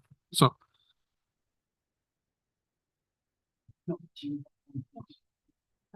you did my solution, which was you created a separate. See, great minds. We'll bring it up with the city manager. It may not be on his radar. It's a relatively simple thing to correct. And you're right. I mean, as a planning commissioners, you are going to get a lot of correspondence, and it's probably better that correspondence be directed to an easily accessible email address for the city, and also one that's not commingled with your private records. All right, good stuff. See, we're learning. Things to remember. Who's going to know is a dangerous thing to think, or risky, and nothing to hide is what we should strive for. Group 4, we have 8 minutes. We're going to do this. Fair process laws, fair process in decision-making, fair process in contracting, and fair process in employment. Decision-making will be applicable to the Planning Commission. The other 2 will be more applicable only to the City Council, but we will still go over them. So there are 2 kinds of actions that a City Council or even a Planning Commission can take. Those are legislative and then quasi-judicial. Have you guys been explained the difference? Probably a few times. You guys anyone want to try to articulate the difference between those 2 types of decisions? All right, we'll do the easy version is a legislative act affects a lot of people. Usually it affects everybody, right? You're establishing the rules. A zoning ordinance is a legislative act, right? So if we're saying that in the C2 zone, you are allowed to run retail, and you can also put your law firm in the C2 zone. Why not? Right? That rule affects everybody. Okay? That's a legislative act. You are allowed to bring your own thoughts and experiences to that. You don't really necessarily have to be fair in the legislative process, although you should not articulate a bias against any protected group or something like that. But generally speaking, legislators are allowed to vote their conscience. They don't have to necessarily be super fair. They can say, you know what? I don't think lawyers should be in the C2 zone because I had a lawyer one time and I didn't like him very much. Yeah, that's it. So I'm voting no, right? And there would be no problem with that. But if you had a conditional use permit, so we're not talking about a rule for everyone. We're talking about an application for someone, for one person, my business, right? I want a conditional use permit to open my law firm at this property. Now we're not legislating for everyone. We're applying the rules to one person. That's quasi judicial. You're acting more like a judge in that case. So you're going to hear from the applicant. You're going to have a public hearing. You're going to hear from people who are opposed. Maybe someone comes who supports it. Who knows? And then you're going to make a decision about whether that one person gets to do that one thing. In that case, you're acting in a quasi judicial capacity, and the requirements for fairness and lack of bias are heightened. And fundamentally, they're the same as we would apply to a superior court judge. So that means prior statements where you've expressed a view in support or opposition to a particular project can disqualify you from participation because you may not be able to demonstrate that you have an open mind and can be fair.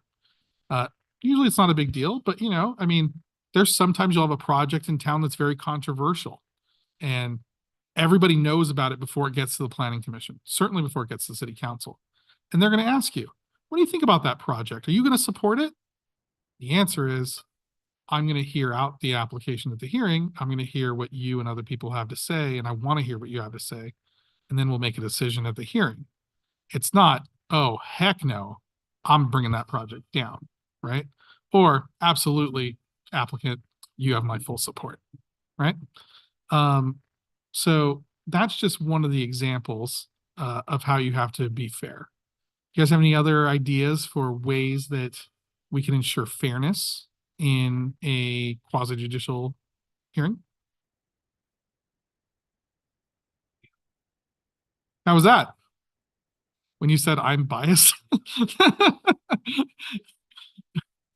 Yes, at the time mayor was not expressing an actual legal bias against an applicant, but was actually expressing, I think, his views on how we can balance the needs of the community. So we had to clean that record up a little bit. But yes, so bias is the primary one. Campaign contributions. I bring this up again. The Levine Act applies to planning commissioners. It applies to city council members. $250 or more. Disqualified from participating in usually the things that come before planning commissions. Okay. So honestly, this wasn't a big deal for planning commissioners before. Usually planning commissioners don't have campaign accounts unless they decide they want to run for city council, which has been known to happen. But now it applies to city council members. And so you'll find that you are actually in a situation where campaign contributions from potential applicants are usually going to be under that $250 threshold from now on. Incompatible offices, this is another just sort of fair process issue. You can't serve two masters is sort of the theory. So once upon a time, I was general counsel for a water district, and then I was asked to become the city attorney for essentially the same jurisdiction, and I had to resign from being general counsel for the water district. Why, you may ask? Water districts never fight with anybody, right? So public agencies get into fights with each other all the time. And so it was generally considered that you can't fairly and properly do both. You probably couldn't be on both boards, for example.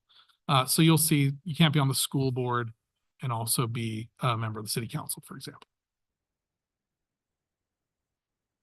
Competitive bidding requirements, we talked about contracting. So this is more of a city council thing, but I think it might be interesting to planning commission as well. There are a lot of rules regarding how contracts, especially public works contracts, can be awarded. So if a public works contract is above a certain threshold, we have to go through formal bidding requirements, which means we have to have contracts that say, we have to have a request for bid that says this is the exact process we're going to follow and how we're going to determine who gets this contract. And then we have to include the plans and specifications that say this is exactly what you're going to build and exactly how you're going to build it. And then we have to get sealed bids that come in. We're not allowed to open them before a certain time. We open them all up. We tally the amounts like we said we would, following the formulas that we put out. And then whoever was the lowest bidder is awarded the contract, regardless of how we feel about them, right? Yeah, so it's the lowest responsive and responsible bidder. And it needs to be responsive in all material aspects. The city council can waive minor irregularities. But generally speaking, this is a way of ensuring fairness in the public works contracting realm, which the state felt was particularly rife with corruption once upon a time. Focus on the merits of the decision and provide fair decision-making processes are things to remember. We are done here. I have some final thoughts that you can look through when you want to. It's the same kind of preachy stuff you got at the beginning. Now that we've gone through all the stuff, be good people, think about these things, be truthful. Questions to ask. I think this is what would make the public feel best or inspire public confidence? I think that's one of the most important questions to ask. What would you want to reach? What would you want to read about on the front page? You'd want to read something that didn't have a typo in it, that's for sure. And how do you want to be remembered? Questions? I'm going to email this to all of you. Yes. All right. That's your hopefully new city attorney email addresses. Thank you all for coming. Make sure you sign in. I see 6 people in the, no, yeah, 6 people in the crowd. And I see 5 people signed in. So someone didn't sign in. Yes. All right. And then we'll get the certificates on file with the city clerk and you will all be compliant with AB 1234. Thank you for coming. I hereby adjourn this special meeting.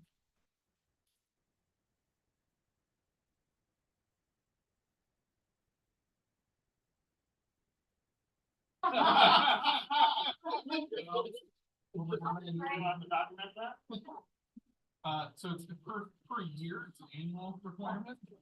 So subscription based. yes. So if you have a subscription.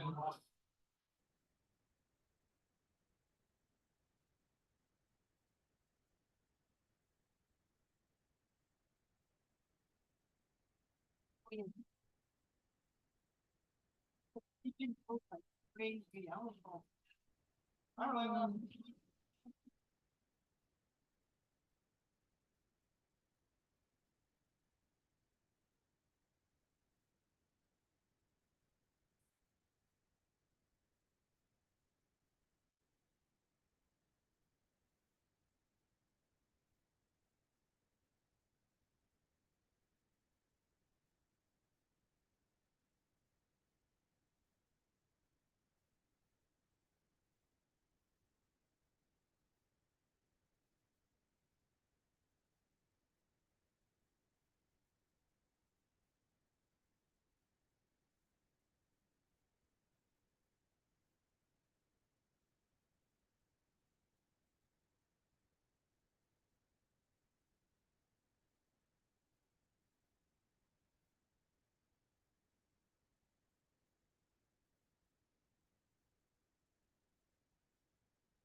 Good evening. I would like to call the May 5th, 2024 Planning Commission meeting to order. Please note this meeting is being hosted through live stream on the city's website and by teleconference via Zoom. I would like to remind the planning commissioners to have their microphones turned on and positioned so the audience can hear. Director Monique, may we have roll call, please? Commissioner Clark? Present. Commissioner Ochoa is absent with notice. Commissioner Hill? Present. Vice Chair Papp? Here. Chair Beamsterfer? Here. Thank you. Commissioner Hill, could you do invocation and flag salute, please? Okay. Invocation first.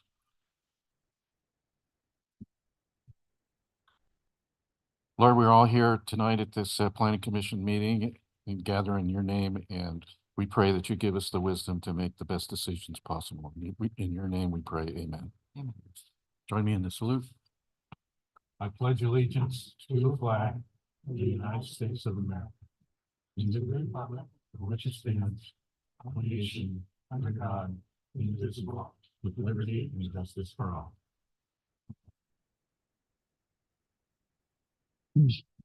Agenda item number 10 is the public comment period for items not on the agenda. Are there any members of the public present that would like to comment on an item not on the agenda as well as via Zoom teleconference? Chair, I don't show anyone online requesting to speak, and I did not receive any e-comments. Thank you very much.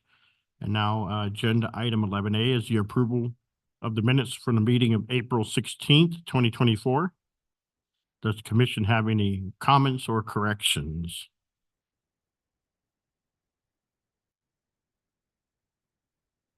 Not, may I ask for a motion?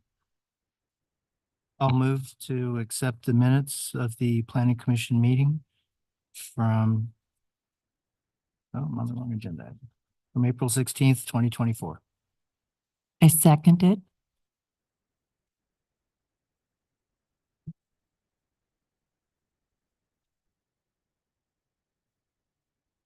And that passes. Item 12A, resolution to readopt the GPA. Is that correct? Yes, okay. I'm sorry. Item 12A is resolution to readopt GPA 21-001, updating the housing element. Director Monique and Kimberly Horn. You take the podium. Good evening, Chair, members of the Planning Commission and the community, Monique Alanese Plater, Community Development Director. This evening is included the readoption of the General Plan Amendment 21-001. As some of the commissioners may recall, in 2022, the Planning Commission recommended approval of the housing element for the 6-cycle housing element covering a period of 2021 to 2029. As a result, on January 25th, 2022, the City Council adopted resolution number 20-22-015 to adopt the general plan amendment. That policy document was submitted to the State of California Department of Housing and Community Development for certification. Since then, the city's consulting team, Kimley Horn and Associates, Inc., and city staff have been working with HCD through the review process, requiring a series of additional revisions to include applicable state law mandates and community context into the housing element. So this evening, Bryant De La Torre with Kimley Horn is going to present our readoption of the housing element. Good evening. My name is Brian De La Torre. Like Monique mentioned, I'm with Kimley Horn. So our team, along with Monique, have been updating the housing element. And we're just going to go through a review of, past efforts, current efforts, and next steps. So in the housing element, we identify a series of sites throughout the city to accommodate our arena. So we have a very large arena, and to accommodate that, we kind of wanted to accommodate that need and disperse it evenly throughout the city, while also understanding local need. So our strategy to address our arena need was first led by existing infrastructure. So we wanted to make sure that we were able to locate housing near areas that have existing infrastructure, areas that you can easily just hook up to, and it's not as burdensome as bare land with no improvements. Next, we wanted to allocate these by areas with resources, transportation options throughout the city. So our site's accommodation strategy identifies existing land, both vacant and non-vacant. We also accommodate through ADUs, which we're able to take advantage of. And then also some properties that may already be either approved and not permitted, or at the time were under review and have since been approved as well. So here you'll see it's a little small to see, but you'll see that at the very top, you'll see what our RENA was. So our total RENA, our obligation here in the city was 6,466, which is pretty large. But as you see through every line that goes through, we're able to see our current projects. So these are what we call our pipeline projects. So these are projects that are were already approved but not permitted yet. So had planning entitlements, just haven't permitted yet. This also includes projects that were currently in the pipeline, so at various stages of the review process, and projects that were anticipated to continue going through the process with the hopes of being approved at some point, so long as these developments met development standards and all appropriate standards, and then permitted. So we're able to take a big chunk of that RENA through pipeline projects. So you can see bulk of it is in the above moderate income category, but we also have a pretty significant amount in the lower income categories. So after that, we kind of take a layered approach to see how else we're going to accommodate our need. So we went to existing vacant residentially zoned properties, which allowed us to get an additional need of 3,775 units. After that, as you can see, our pipeline and our existing need surpassed our RENA. So our need, and through projecting out or looking at our past performance with ADUs, looking at our past performance by ADUs, we were able to get our average from the last 3 years. So it was 2019, 2020, and 21. Get the average of those 3 years and project it out for every 8 years. So through there, we were able to accommodate an additional 88 ADU units for a total of 9,064 units, which is approximately a 40% buffer from our need. And the reason for that buffer is just in case one of our pipeline projects doesn't get permitted, the developer doesn't, follow through. There are a multitude of reasons why they wouldn't, or if projects that were currently under review ultimately were either denied or projects were abandoned. We wanted to make sure that we have sufficient capacity to make up for any lost projects there. So here, this is also very, very small. I think this is a little zoomed in. You'll see the projects kind of spread out throughout the city. The legend is also very small in the document. It's much clearer. You'll see in the legend. So we have our pipeline projects kind of spread out. There's some bigger projects. Some have already been completed. Some are in various stages of their process now. We also have our rezone sites broken down by, sorry, not our rezone sites, our candidate sites broken down by income categories throughout. So we have our sites that we identified. Simply identifying them is not sufficient in the eyes of the state. So to accomplish our goals, we have housing programs, housing policies to accommodate our need, and also just to have overarching goals in both the city and our accommodation is aspirational, but our plans and our goals are meant to help us facilitate the development. So there's 5 goals. I won't go through every single one of them, but you can see here, they're all housing related and also about increasing opportunity, because that's in our community outreach and community engagement events. That was one of the biggest feedback that we got is not only do residents and stakeholders desire additional affordable housing, but also housing choice, so different housing types as well. So in our latest iteration, HCD had a couple comments. There was 4 outstanding comments, 2 very minor. So these were the 2 main themes: affirmatively furthering fair housing was one of the themes, and then the housing program. So I'll go through these. So in our affirmatively furthering fair housing comment, the comment that we received is, what are the local fair housing conditions? And how does it compare regionally to, other cities in the county, neighboring counties, because we understand that housing is not just a local issue, it's a regional issue. And for that part, it's a statewide issue. So HCD wanted to see that. We provided additional analysis in there, additional maps, and tied it in with some of our programs. So then the second thing was our housing program. So HCD wanted us to add additional programs to further mobility and housing options within the city.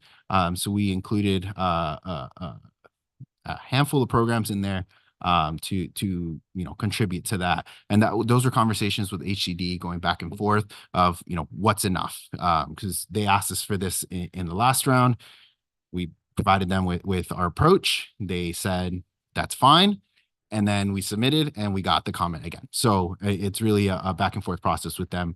This time we really try to hammer it out and get confirmation from them. So we hope this is it. And if they come back with comments, we have strategies to try to mitigate that before we receive another comment letter.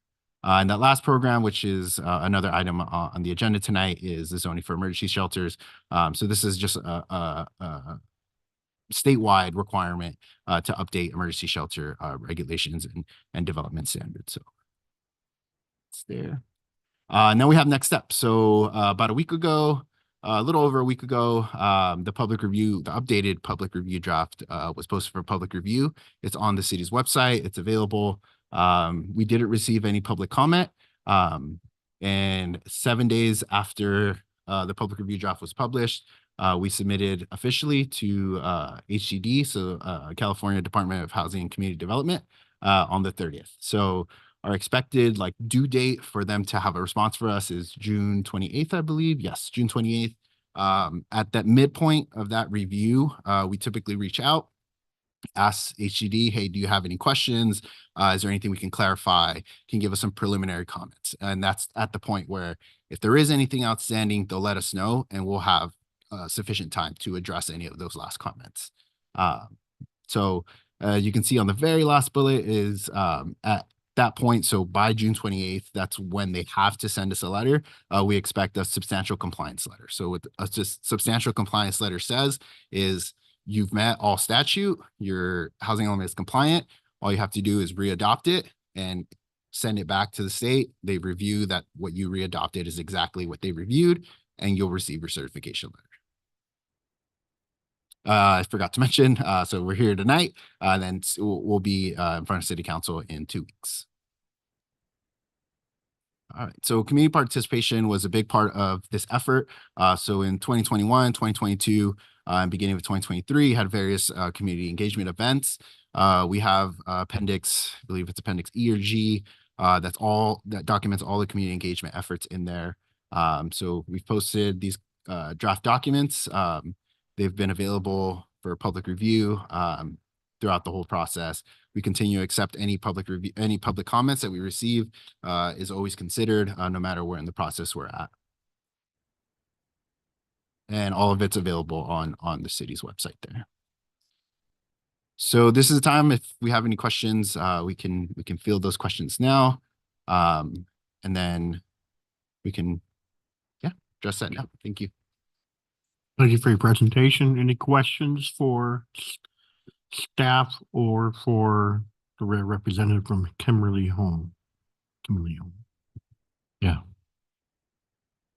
Did you want to go first? Go first. Okay.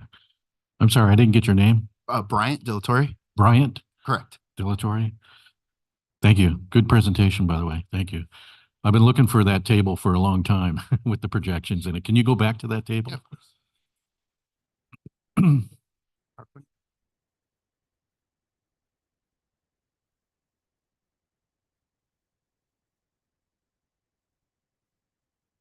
Yeah, that's the one. So I'm looking, Apologies. the very low income and low income. It looks like the 900 units to 761 to 51, you're combining both of those categories together. When, How is that possible? Yeah, so there's a separate RENA allocation for very low and low.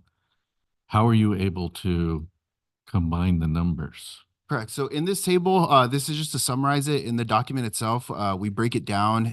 There's a large table with all of our sites Yeah. that are listed, Yeah, and those are broken down by very low or low income. For the sake of simplicity, we bulk them here in this table. so you're telling me that out of the 1712 at the very bottom on the yellow there, right?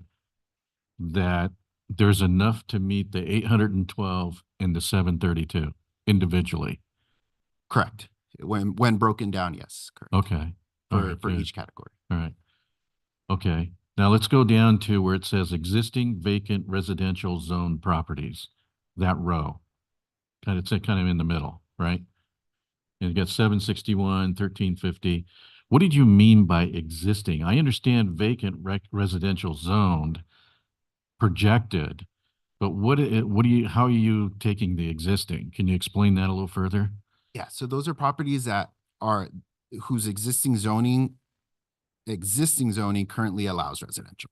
Oh, okay, the zoning existing. Correct. Okay, not dwellings. No, yeah, These are all projected dwellings. correct. Okay, gotcha. Okay, good. So when the HCD gives us the certification, and let's say we want to modify this later on down the road, do we have that option? Once you get certification, you can certainly modify it. You'll have to resubmit to HCD and they'll have to review it. But once you get certification, your certification stands for that document. Any revisions to it, must go to HCD. But we can modify it. Sure, definitely. Like, we could lower the numbers if we wanted to.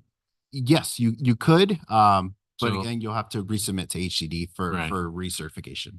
So let's say 4 or 5 years from now, the current projects are starting to add up and we don't need as much buffer and we want to lower the numbers to squeeze that buffer percentage from 40% to like 20%. Yeah, definitely. We wouldn't recommend that just because through your APR, the annual progress report, it'll be reported there. So, HCD will just be looking for the net. What's the total, not the breakdown of this. This is more for illustrative purposes so that right now we can show HCD, hey, this is our projection. Mhm. But every year, once we report through the APR, that's what they want to see. What's the breakdown of the units that are being developed. And yeah, the document, you wouldn't have to necessarily update it. You'll just report on the APR. And you're not obligated to develop following this pattern. This is just more like a projection. Not yet. Yeah. You don't want to give Sacramento too much leeway. You know what I'm saying? Understand. Yeah. Crazy idiots. There was a section in here where you talked about emergency shelters. What exactly do we have to do to zone for emergency shelters? What does that mean? I don't know if we should wait for the next item or answer here for the public comment. What do you think? Perhaps we could just identify to the planning commission in what the letter from HCD indicated. Yes. So in the fifth cycle, there was a new requirement for all jurisdictions to adopt zones where emergency shelters are allowed. So that was the requirement just across the state was essentially any zone. Just name it and adopt it, and that's the requirement. So every jurisdiction across the state had to do that in the fifth cycle. So for 2010 can't do the math, but for the last 8 years before 2021. So that requirement stood from the 5th cycle. In the 6th cycle, there's a new requirement that all jurisdictions must adopt or allow emergency shelters in a zone that also allows other residential uses.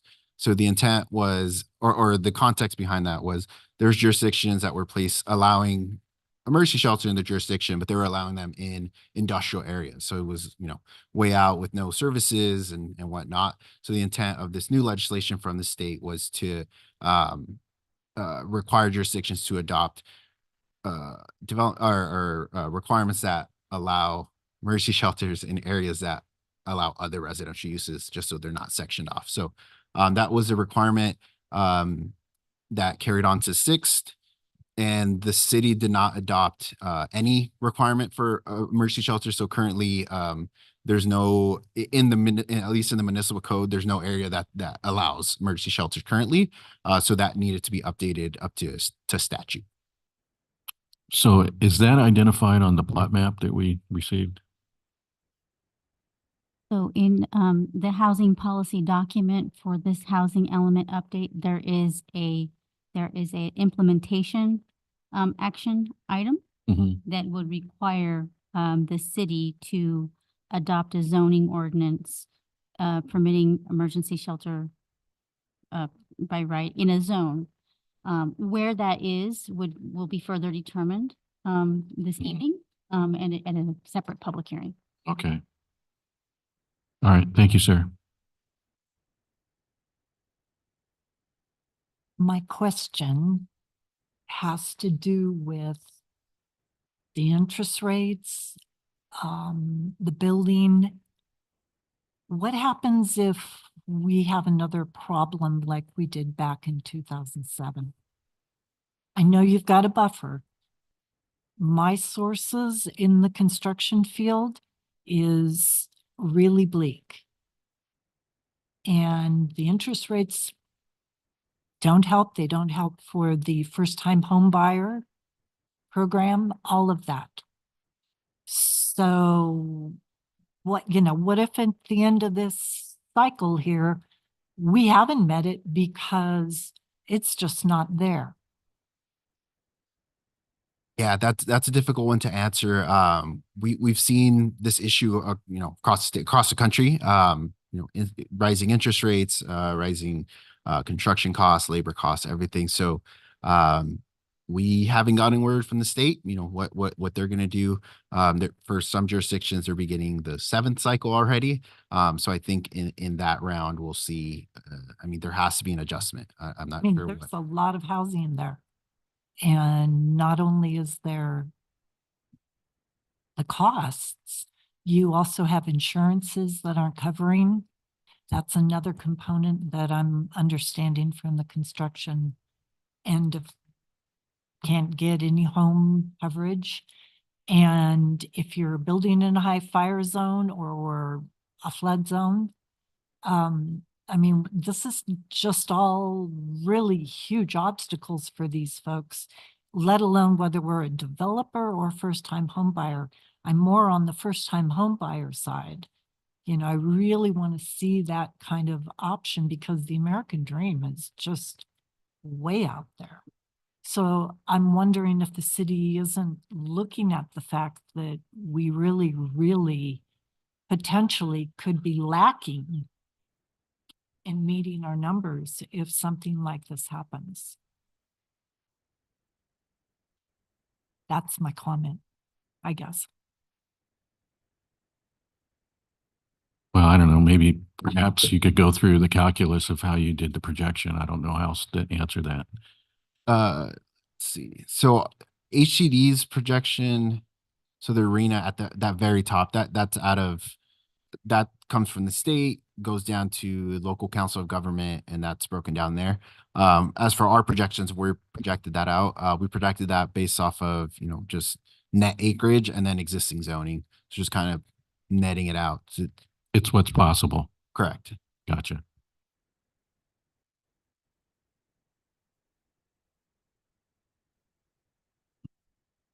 Yes, I have a few questions. Thank you. Excuse me. Had a little bit of a frog in my throat. With respect to where the lower income housing might be located, what zones are those likely to be placed in?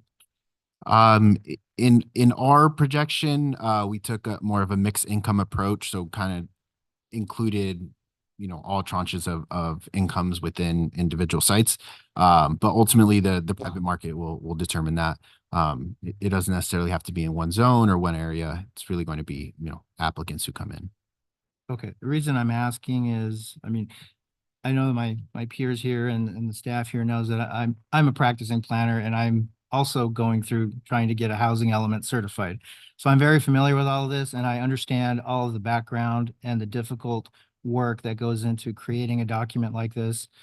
And what I'm looking at is how the RHNA is actually going to be met. I'm very familiar with the concept that the city doesn't have to build these actual units. You just have to provide the opportunity and the land and the sites, make them available for the future development of affordable housing. But it also requires that the housing element is internally consistent with other elements of the general plan.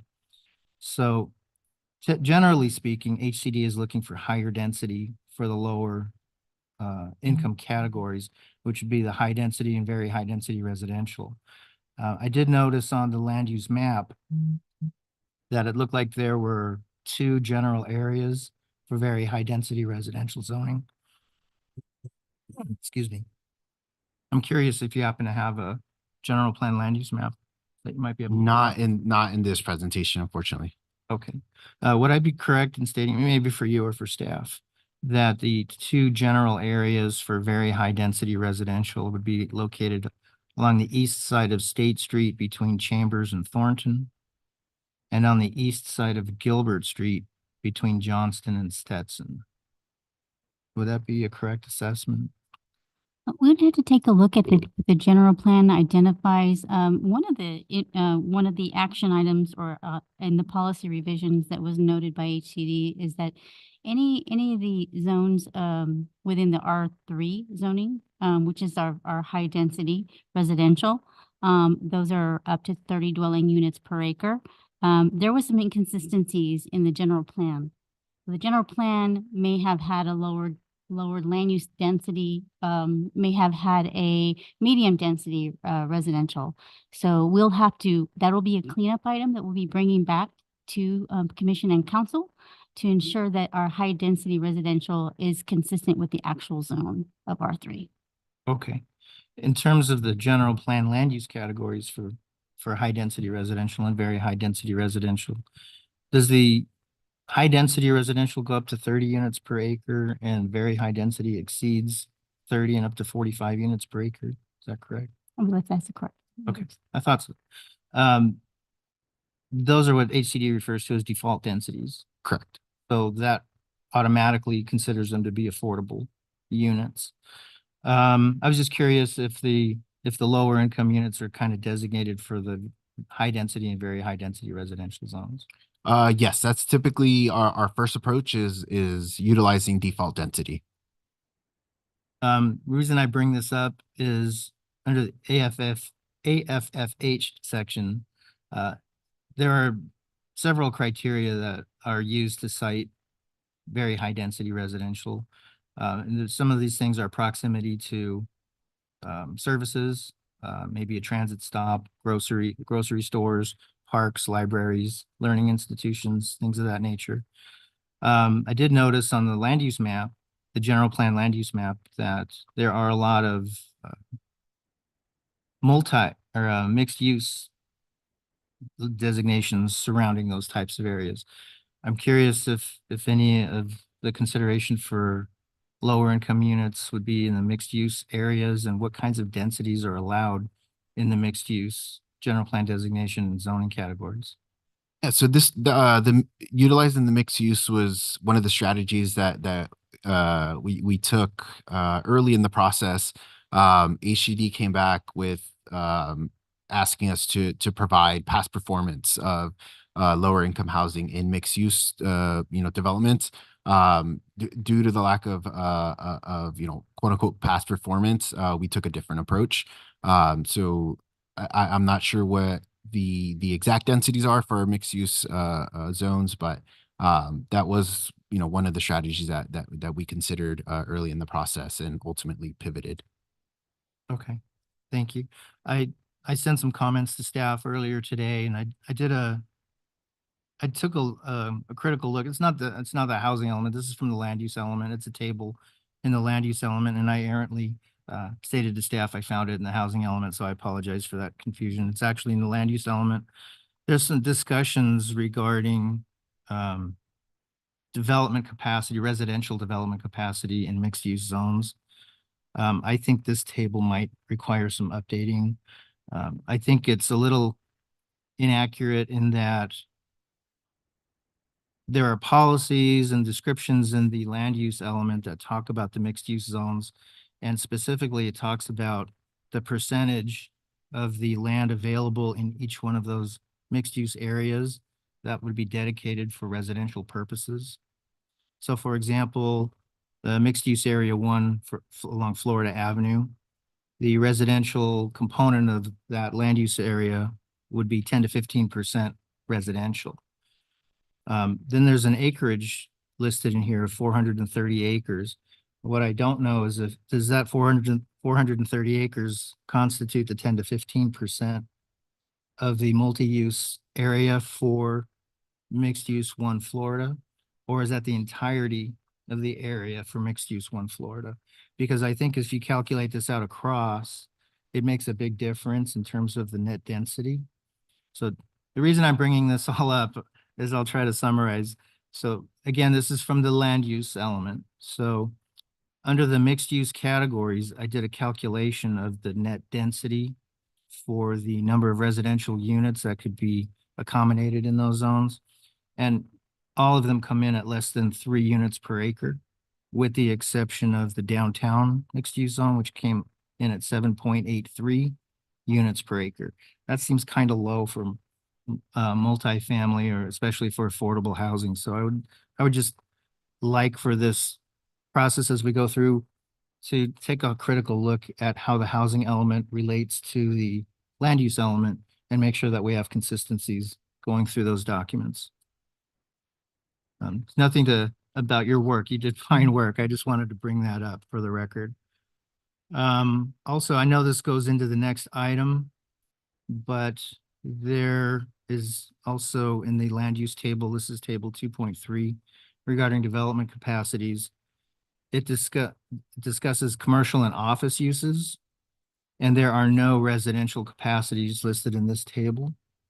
However, I believe in the next item, we're recommending an overlay in a commercial area. So again, this would be another area in which we might want to update this table. Because if we're looking at putting emergency housing, transitional housing, supportive housing in those types of zones, then it should be included in this table.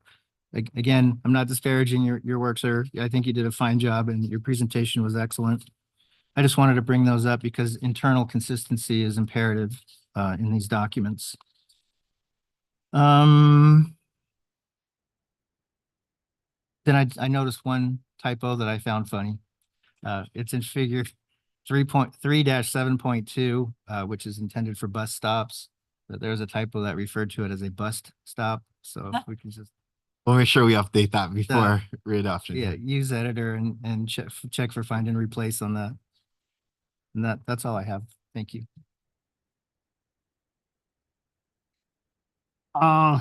Couple questions, and it's not necessarily it's the stuff that's been in there, but I need to refresh my memory. When we're basing on units, are we basing it per se on population, or are we basing it on how are we basing those unit numbers? This table, right? You're referring to this table. This is more just, looking at our available land and applying our development standards. So ultimately our density to determine, what is that net out to, and then also taking local contacts from staff to determine, what are areas where, anecdotally would benefit from different housing types and densities as well. So it's really a mixed bag of things. Ultimately, what we utilized was a strategy of, our existing residentially zoned vacant land, and existing zoning and their proximity to existing services and resources.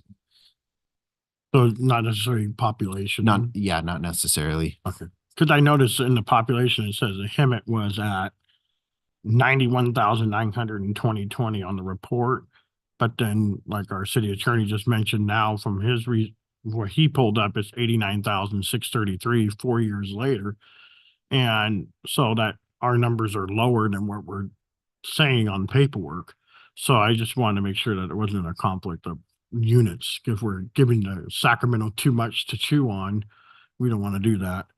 The other thing is medium, when it's based on the city income, I noticed that 12 between Hemet and San Jacinto, we have a $12,283 difference between medium income. And is that based on, because we have a lot of retirees here, we can't count their income because they're on fixed, or why are we almost $13,000 lower than San Jacinto? That's one question I have there for staff. But I do have a question on page 223. It said increased loan approval percentage of applicants with less than 50% of MSA/MD. What exactly does that mean? MSA/MD is a term used by in the census and also in that source. I don't remember what their acronym is, but MSA is Metropolitan Statistical Area, and MD is Metropolitan District, I believe. I don't remember exactly what that D is, but yeah, Metropolitan Statistical Area just refers to an area that's being analyzed. So for our region, I believe, I don't remember exactly off the top of my head what our MSA is, but Hemet is included in that tranche. So it won't necessarily reflect specifically Hemet, but more that region that's being analyzed. Okay. That wider region. And the last, one more is in dealing with ADUs, and on page 251, AB 1851, building affordable housing units on church land. And it's, I guess the city has some churches in mind. How do we determine the density of on nonprofit organization land? How do we determine density of ADUs, and can we incorporate that with our low income as well? Yeah, definitely. So the density will just rely on the existing zoning. And then as for how many ADUs can be on a lot, that'll also be determined by our existing zoning and then just ADU state law. So whatever that determination is, there's a couple nuances, so I can't determine exactly what it would be, but yeah, we can. The applicant comes in and wants to develop on religious institutions property, that will definitely chip away at our need. How does that not conflict with nonprofit? Not sure. Getting the money. I've raised that question a lot. Like, it's supposed to be nonprofit, and developers are coming in and building ADUs on churches property. Cool. Any other questions? I have a go back. The existing vacant residential zone properties, that's residential only? Does that include mixed use? I believe there is some mixed use that's bundled in there as well. Okay. So the 40% buffer could get decremented if mixed use is moving towards commercial. Correct. And that's the reason why we recommend, having a buffer is in case it goes to fully commercial, then there's the issue. There's some situations where jurisdictions accommodate a lot of their need on mixed use, and while you can certainly do that, you have to make sure that there's requirements in place to provide at least a certain amount of residential. So say, for example, on mixed use lots, it must be a certain percentage residential. But yeah, sorry, I went on a tangent, but yeah, some of those parcels can go fully commercial, and we'll go away on our sites. It won't be a viable site anymore, but we still have a sufficient buffer where we think that. I'm not suggesting this, but I do have another question here. Do you have any kind of modeling that allows you to do kind of Monte Carlo modeling to see how that plays out over the years? No, I mean, we have our spreadsheet where we kind of mess with the numbers, and it's interactive. It'll update as we do, but it's on a site by site basis. So, we potentially could. But as for the annual reporting, I think that's where it's more realistic because we see what's actually developing. Okay. Thank you, sir. I have a question on the group homes. Mhm. Will they be in a particular zone? Is this circular or is it going to be mixed use? No, in the code update, it'll be just up to date with state law. So, I believe off the top of my head, it's just group homes must be treated the same way as other residential uses. Although they need to be closer to services in the nature of the group home, because if you have disabilities or, so that's why I was asking where Yeah, yeah. you would target placing those for the inhabitants. Yeah, ideally it would, but the update will just be allowing it where other residential uses are allowed.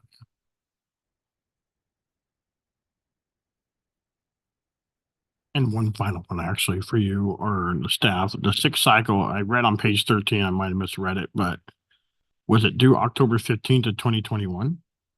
This in the sixth cycle? And it Yes. said as of today, the city has not completed the housing element process for the sixth cycle.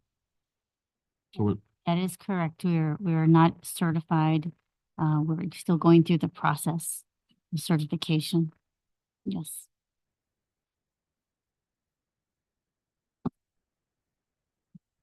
all right, any It other is what it questions? is. No, not for staff. no. Actually, I just more of a comment and maybe you can elaborate a little bit. It might be important for everybody else sitting up here to know and understand. What are the consequences to the city if HCD does not certify the housing element? Mm. Yeah, there's a couple consequences. The biggest one that's been popularized in this cycle is the builder's remedy. So, losing local control over planning processes. So hypothetically, a developer can come in and essentially choose a site and submit directly to the state, to HCD.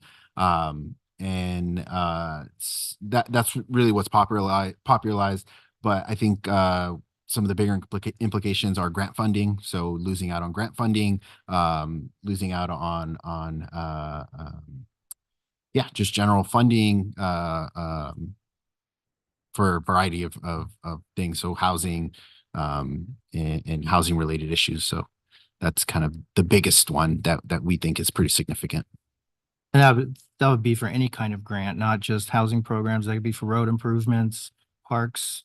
Yeah, many of those state funded grants require a certified housing element. So that can fall into there. Yeah. So when is the cutoff point, since it's been 3 years?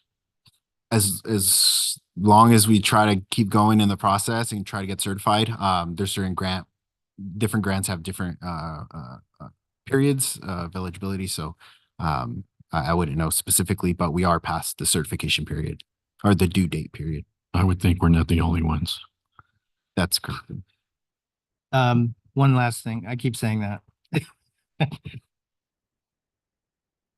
So the city of Hemet, their sixth cycle housing element is not currently certified, but is the city currently in a non-certified state per HCD? Yes, so the city would be, HCD terms it out of compliance. So out of compliance with state law for the housing element. So we're currently out of compliance, in the process of coming into full compliance. Your opinion to all these programs and modifications per HCD's comment tracker? Have we achieved the desired result? And in your professional opinion, have we addressed their concerns? In my personal opinion, yes, and I think we did that in the last cycle. And that's why this round, we've had 2 meetings already before submitting to make sure that we can hammer it down and we're not expecting any surprises. So once we're 30 days into our submission, so end of this month, we'll follow up with our reviewers to make sure if you have any comments, let us know now so we can address it before the review period ends. And I did read in the staff report, I believe, that should HCD find that there were some minor corrections that still need to be made after their review, that per the resolution for the city council's adoption, that gives staff the opportunity to make those necessary corrections without having to go through the public hearing process again. Is that correct? That is correct. I'll stop, I promise. I do have one quick question, staff, or maybe you, how many cities are like us 3 years out? I don't know the total number, but it's It's significant. in the Skag region alone. Yeah, it's probably a little less than half. So in theory, they can't really come down too hard on us if we keep working towards it, because we could say Susie next door doesn't have it either. We're not an outlier. Right. As long as the city is, we've been responding and working with our reviewers, and at least for now, HCD seems to be, Okay. I don't know if I want to say okay with it, but they've been, working with us, and there's other jurisdictions that just don't submit or take a very long time. And those are the ones that are in quote unquote trouble, but that not with him. Thank you for your presentation, Brian. It's very thorough. Thank you. Yeah, Brian, good job. And with that, we're going to go ahead and open up public hearing. Are there any members of the public present or online that would like to comment on this item, as well as e-comments, Ms. Hernandez? Chair Beamster, I don't show anyone online requesting to speak, and I did not receive any e-comments. Okay, with that, we're going to go ahead and close the public hearing. And may I ask for a motion? Well, can we discuss this a little bit? Discuss. The 40% buffer seems high. At first, I thought it was very high. I mean, my concern is giving Sacramento a glowing table with all these units available, and they latch onto that and change our arena numbers up just so to offset somebody else. You see what I'm saying? I'm kind of curious what you think about maybe possibly lowering that number, presenting to city council to lower that number of 40% buffer. Well, I have two thoughts on that. So when we originally did the sites inventory, it's based on a methodology that's identified by state on how you determine your sites, your capacity. And it is based off of our existing zoning. Our existing capacity is based on existing residentially zoned vacant property in the city. Mhm. So it's a true estimate based on, and we also had this discussion, where's that number coming from? We made an assumption based off of the site acreage, the total site acreage, 80% of the property would be the capacity to serve based, after your roadway improvements and your street, your streets, your landscaping, your park, those areas. So I would say at this point, this is an ongoing process with HCD. If we lower the number, we certainly could recommend that. However, HCD has already seen the commitment and have seen the documents. If there are changes, there could be the perception that that we're modifying our submitted housing element after we've already submitted it to HCD with those numbers. So, but what if we took the mixed use zoning out of the equation? How would that affect the numbers? Well, that's a good question. And I have some thoughts on the mixed use. So when we did the estimate, I think it was primarily residential. we only have one, very little mixed use zoning in the city.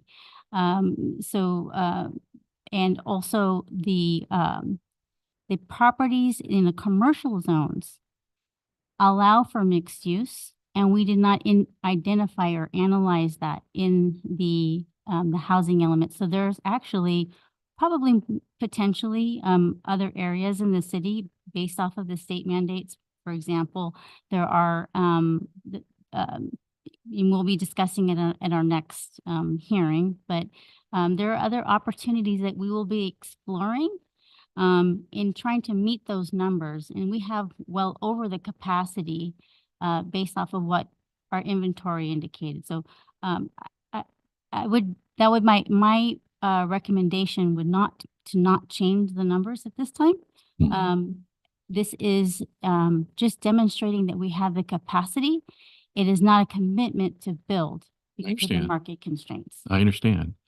But my concern is they raised the RENA numbers on us based on this. And now we're stuck, so to speak. Is this taking into account all undeveloped land available in the city, in the area? This takes into account all existing residentially zoned that is buildable, that has a capacity to be built. So it already has a zoning designation on it. It also includes pipeline development that's already entitled Yeah. For development. I guess we're lucky in the fact that we have all this undeveloped land versus a city like Huntington Beach, which doesn't have very much. I mean, I don't know how you meet that number otherwise.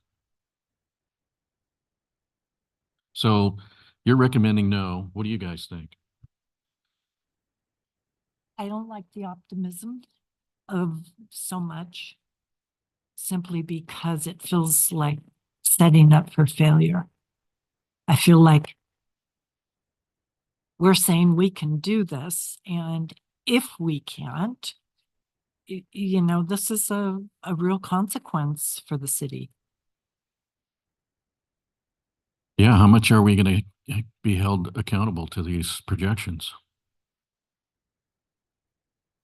Given any financial market. I mean, a new administration in Sacramento. Old Sacramento born and Rican too. And of course, everything also, these units are based on percentages of the median income, which were far below the median income, and it's just frustrating. It's frustrating because are they using the median income of 39,726 and basing it on very low income of 50% or less? Are they using our city or are they using the county median income? The county? In Riverside County, area We're- median income. We're far away from county. But does that affect the numbers? The housing numbers, projection? But yeah, it doesn't affect the number per se, but we're already low income, affordable housing. And she's comfortable with that number, and they've done their research, and I agree. We never want to give Sacramento more than we can handle. But with the professionals at this point in something like this, I have to kind of leave it on to their hands. And Well, Commissioner Papp, you're a city planner too. I mean, come on. I mean, Well, you going through this process and Yes, so I'm glad I had the opportunity to go last because I can offer a little bit different perspective because I've sat across the table from HCD just like they're doing right now. And I can tell you from HCD's perspective, they really like to see that cushion. Because what happens is if some sites don't develop at the capacity they were projected to develop at, you now have other capacity to fill that gap. But I completely and fully appreciate your comments, Dana, about having that extra cushion because it demonstrates to the state of California, the city of Hemet has land. So next cycle, if we haven't met our arena, oh boy, are they going to give it to us. I'm not saying don't give them a buffer. Right. Does it have to be 40%? The challenge that Monique brought up, though, is the fact that going back and modifying Yeah. the text of the document this late in the process could put the city in an unfavorable light with HCD, and it could cause them to further scrutinize the document. So when you asked this, so I have to tell you Yep, how I feel yep. about it, and it is a double-edged sword. Yeah. It truly is. And this is why I was asking for these projections months ago when we started talking about RENA. And that we're not part of that process. And that's the frustrating thing, sitting here. It's, okay, I see a problem with the 40%. Maybe we can live with 30%, but we're too far down the road with the state of California to make a difference sitting here on the planning commission. And that's the frustrating thing for me as a planning commissioner. Why wasn't I involved in this earlier in the process of this model? Anyway. I don't think it's frustrating just for you. I think it's frustrating for the average citizen in the city. It's like, why is the state forcing the city of Hemet to do this if that's not what the citizens here want? So I know there's been many discussions. There's actually been 5 cities that have sued the state of California and won. Can't think of all of them off the top of my head. I know Whittier is one. They will not have a builder's remedy issue come up for them because it's been determined for them by the state of California that they fought, they fought the sheriff and they won. But what happens if you fight and you lose that battle? That's the problem. That's where HCD has the city by the horns. It's PG. If you're not in compliance, there is a whole host of negative incentives, I guess you could call it, to bring you into compliance. You could lose your CDBG funding. You could lose any grant funding for any project that's in the CIP. You could lose I understand. state funding. Yeah, we're really held captive by things we don't have control over. So this is a tough one for me as a practitioner and as a planning commissioner, because I agree with both sides of the argument, and that's pretty rare when you find yourself stuck right in the middle of between a rock and a hard place. It all also comes down to the position the city's in, employment, industry, all of that stuff. We have low income because we have a huge inventory of rentals that qualify for the low income.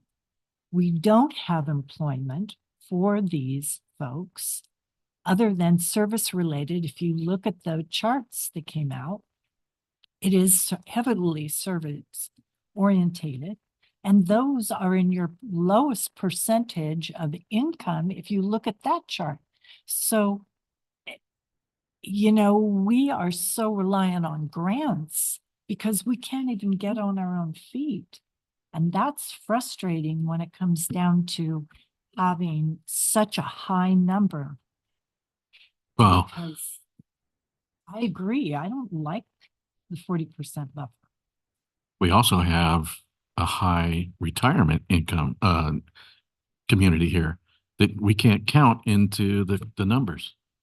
Very true. A lot of them are participating and paying taxes and such. They shop local. All right. No. So you don't like the 40. I don't like the 40. You understand it. You like it. I don't like it, but I understand why it's there. Okay. Curious, of that 40% cushion, how much of that is for moderate or above moderate? Hmm. Have to look at the table again. But yes.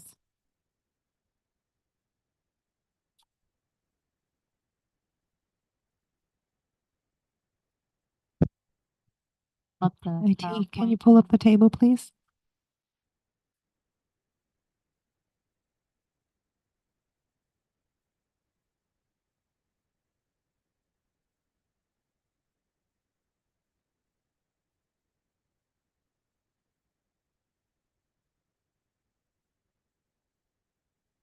Slide number 4, please.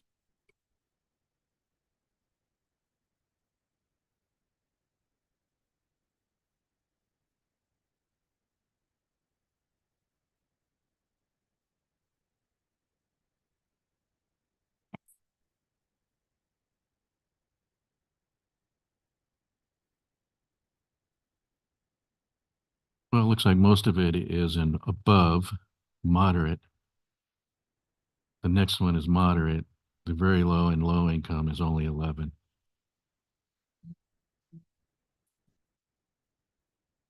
I wouldn't change the 11. I wouldn't go any lower on that one. And I'm sure that's what HCD's zeroing in on, is that 11%. They don't care about the 59%. Am I right? That's in the above moderate income category, the market rate. All right. I guess that kind of puts it in perspective. 11% sounds a lot better than 40%. Good question. Thank you for bringing that up. Good point.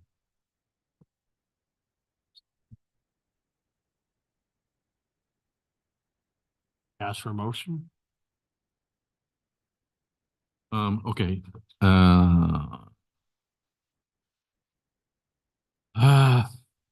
We received and considered the staff report. I don't need to make a motion for that, right?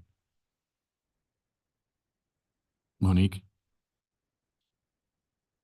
Oh, so the recommendation. Yeah, it's just a recommendation, correct? Yes, to recommend adopt resolution of the Planning Commission recommending that the city council. Yeah, adopt. okay. All right. It's respectfully recommended that Planning Commission recommend to the City Council approval to re-adopt General Plan Amendment GPA 21-001 for the sixth cycle housing element 2021 through 2029. I'll second.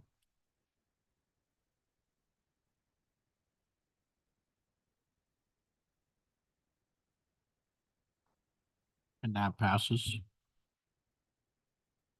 Item 12B, resolution to approve zoning ordinance amendment 24-003. Director Monique.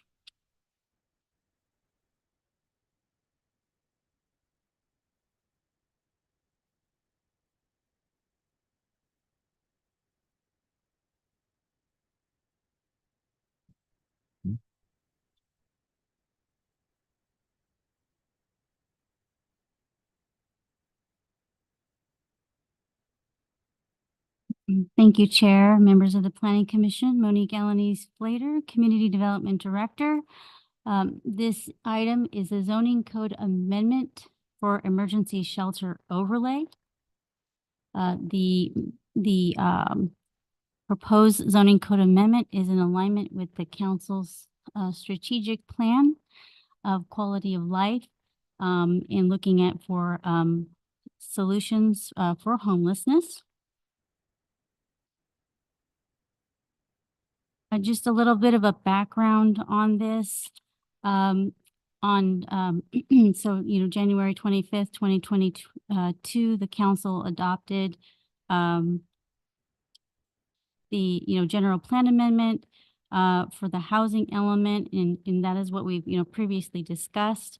And we've also gone through some of the iterative revisions that were required by the state. But more specifically, why we're here this evening for this item is that the letter received by HCD on December 15th, 2023, additional revisions were deemed necessary for certification, including a requirement to first adopt a zoning code amendment to permit emergency shelters by right in a zone prior to certification of the housing element. So this amendment would also go along with our submittal to HCD should the council approve and the commission. The purpose of this zoning code amendment is to comply with Assembly Bill AB 2339, establishing as a overlay zone without the need of a conditional use permit at the Valley Restart Shelter. Also, the proposed zoning code amendment establishes the interim urgency ordinance that was adopted by council for emergency sleeping cabins also referred to as pallet shelter housing. That was also adopted and is set to expire. That urgency ordinance is set to expire, so this would also be a cleanup of that. And it would eliminate the sunset clause and would allow for that to be included as part of this zoning code update. The emergency shelter overlay zone would be located at the existing Valley Restart Shelter as identified in this map. This would be the boundaries of the emergency shelter. The emergency shelter is partially developed on the site. However, this would allow for potential expansion and of other uses as well. And I will go into that shortly in the presentation. So the property is currently zoned C1 commercial with a general plan land use designation of office professional. So I did want to note that emergency shelters is considered a use permitted by right currently in our code for this particular property. However, in other zones, it is not permitted. However, should an expansion occur, a conditional use permit is required. So this amendment would allow for emergency shelter to be permitted by right without the conditional use permit process.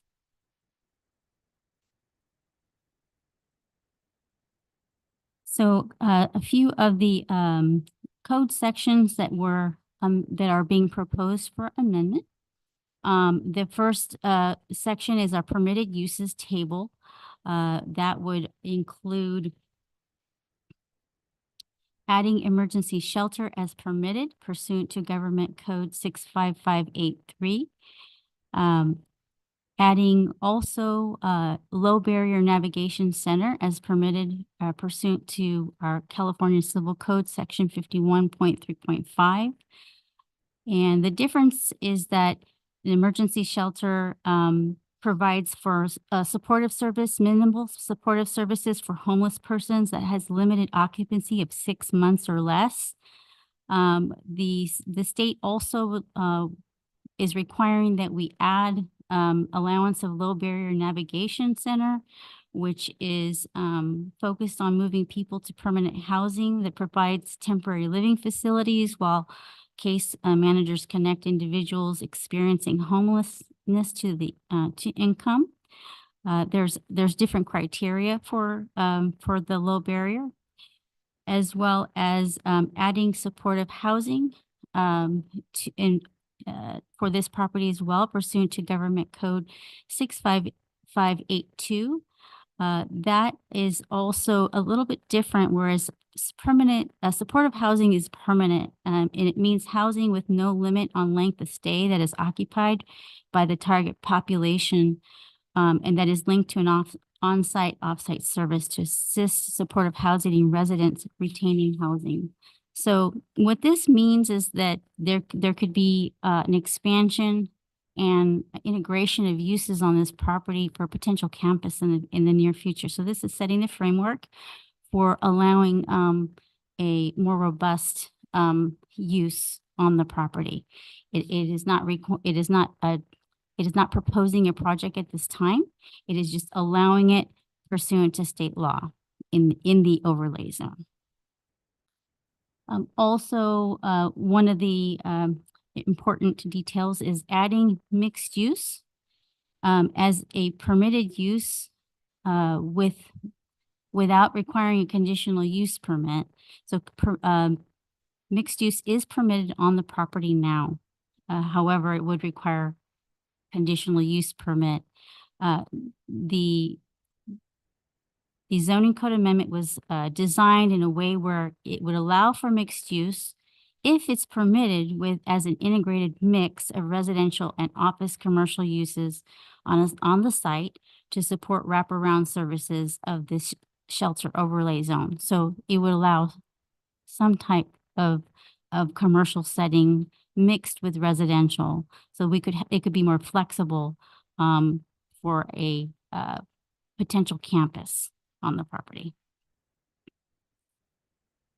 And then also, we did add, transitional housing, pursuant to Government Code 65582, which is more in line with, with, it means buildings configured as rental housing developments, but operated under program requirements that require termination of service, and other eligible programs for no less than 6 months, and is a housing type, used to, it also is used to facilitate the movement of people experiencing homelessness into permanent housing.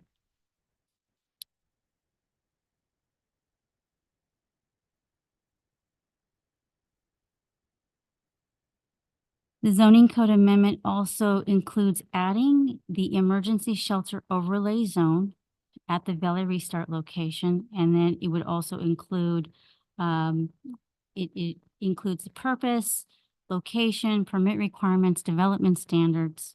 There would be the potential. Currently, the shelter provides for 49 beds. There were 6 pallet shelter homes that were constructed on the property.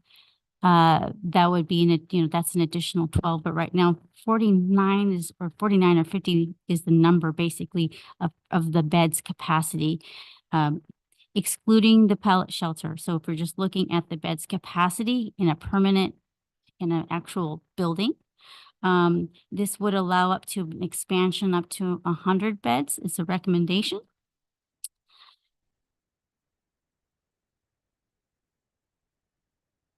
And it would not include the pallet shelter homes as part of that unit count, although it does count towards our sheltered number. So up to 100 beds capacity of within a structure, excluding the pallet shelter village. So currently with the 49, there are 61 units now on the property, including the pallet shelter homes. Our point in time count has changed over time, and we're not meeting our numbers for the community. So this will aid in both with the pallet shelter and this ordinance will facilitate compliance or moving us towards complying, meeting our homeless shelter, emergency shelter needs.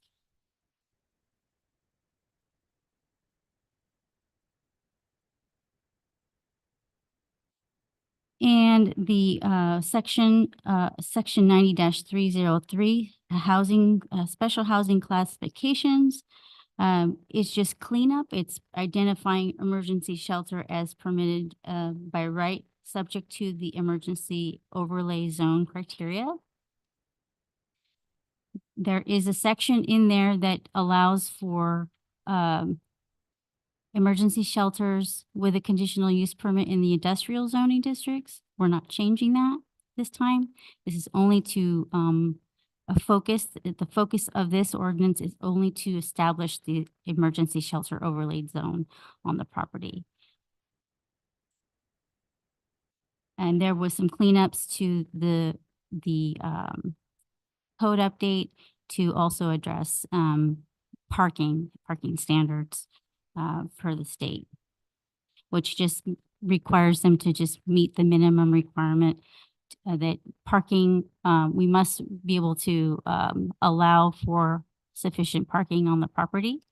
But we can't overly require, parking. We just have to have enough to serve the employees.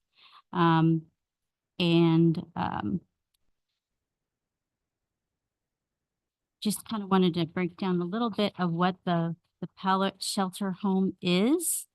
If you haven't seen one or have been able to go to the property, the pallet shelter home, which is in its own village area, is a pre-manufactured product, and it includes 2 storage shelves, sleeping bunks per unit, air conditioning unit, and heat, a separate self-contained bathroom facility, has been also provided. It includes door locks, showers, toilets, wash stations, air conditioning, fan and power outlets, and towel racks.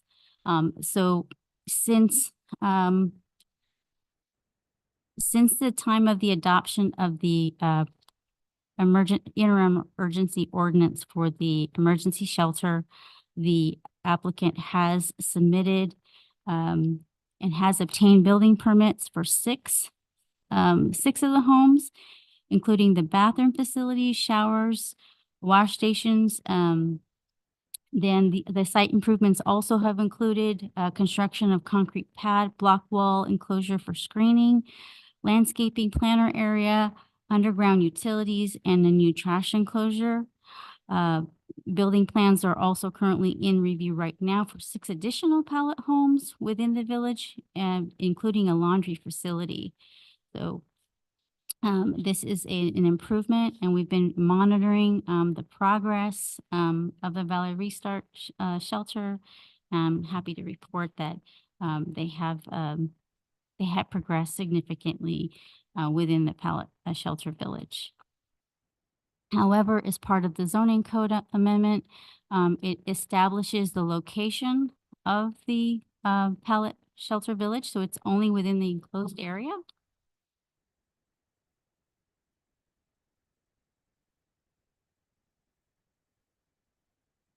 And this is the general location of where the pallet shelter village is would be permitted.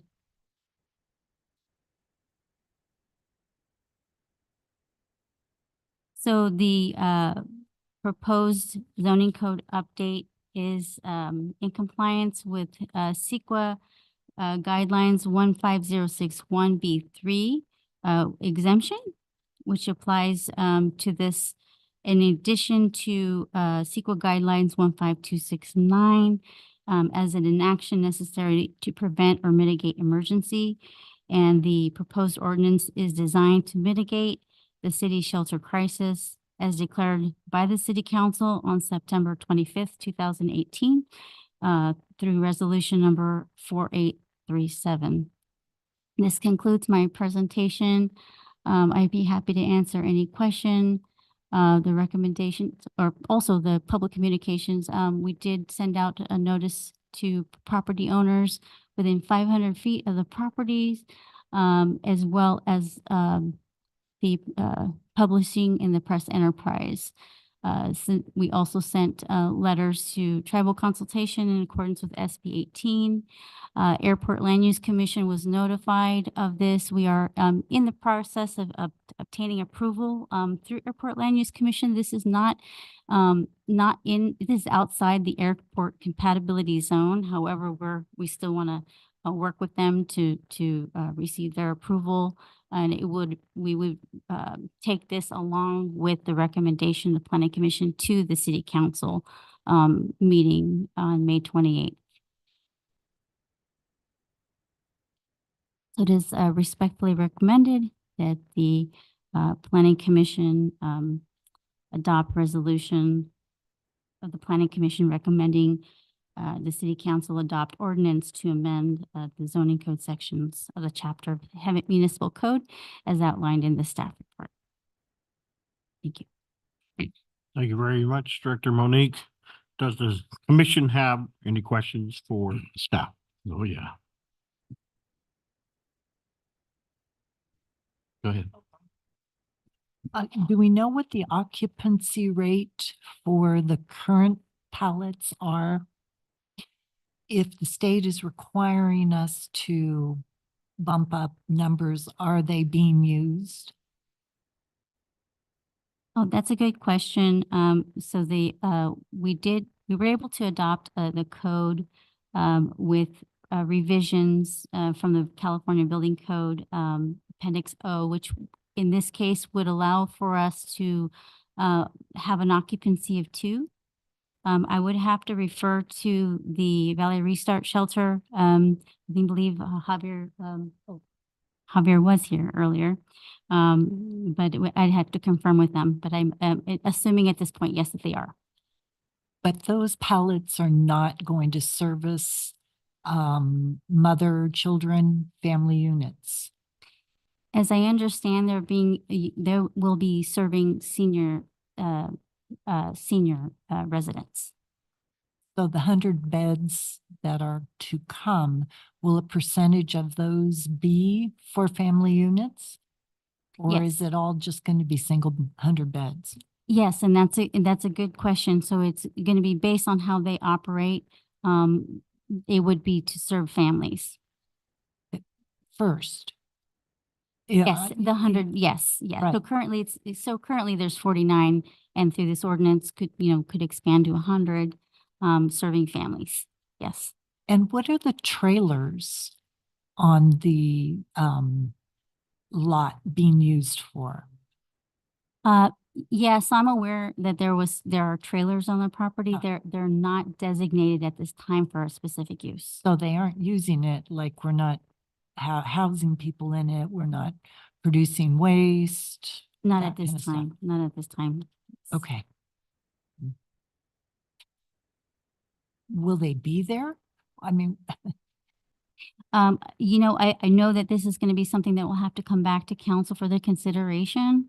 That was part of a grant that they may have received that were the acquisition of those trailers. oh, However, that's something that we would need to incorporate if should the council wish to allow for that. We'd have to discuss that more in detail on how that would work. because somewhere in this housing process, I do remember reading about such trailers allowing to be housed for low income, et cetera. So for the folks that have the trailers, they would have a location that they could come to have shelter, quote unquote, for Yes. the house. The pallet shelter homes, they provide infrastructure and utilities to those units. There is no infrastructure designated at this time or permitted for the trailers Yeah. that may be on site at this Yeah, time. well, there is a component. Okay. Thank you. You good? Hi, Monique. Thank you. This overlay zone, does it also apply to residential zones? No, this only applies to the Valley Restart Shelter property. So this overlay zone agenda item is only for the Valley Restart Shelter. That's correct. It's not a legislative thing that is across the entire zoning process. It's not across the entire zoning process. So what we looked at is, we looked at the state law. Yeah, The state law allows for us to designate a zone that also allows for residential. The C1 zone allows for mixed use, which is prescribed in the state law. It says if it's mixed, including mixed use. So with that information, we're able to establish this. We believe that this is appropriate to establish an overlay zone for this property. okay. This property only. Oh, yes. All right. Excellent. Thank you.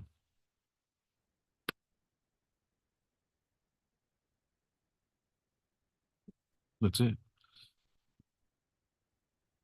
So you stated that kind of the genesis for the overlay zone was a letter from HCD in December of 2023. Okay, I understand that. And this has to be done, the zoning ordinance has to be adopted prior to certification from HCD for the housing loan. That's correct. Regarding the city council urgency ordinance, that was already adopted and is set to expire in June. Has the site been used for this purpose since the urgency ordinance was adopted? Yes. Okay, so they have some pallet shelters out there now? Yes, they do. Okay.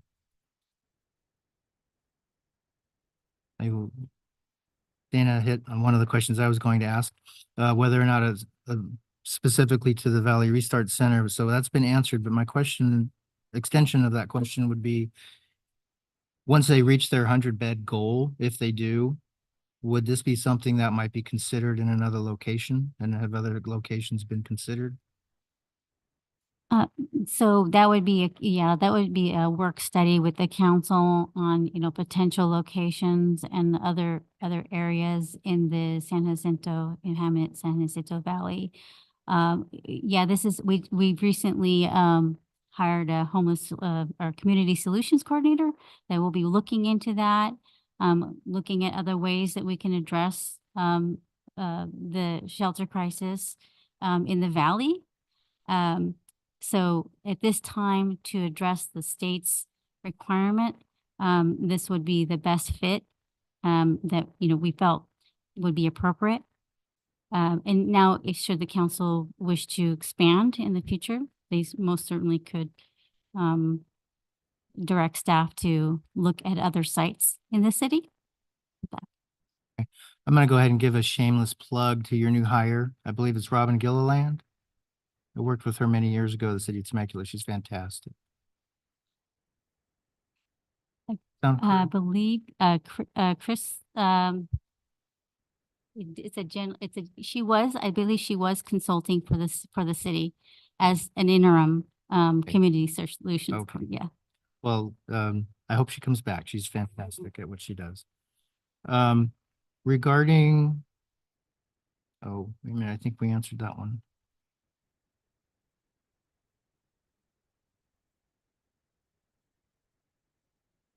The uses that are currently being, I'm assuming the site was selected because it is Valley Restart. They already had similar types of activities going on there. It's been used for that for some time. For any of the old timers in the valley, they may recall that it used to be a YMCA many, many years ago.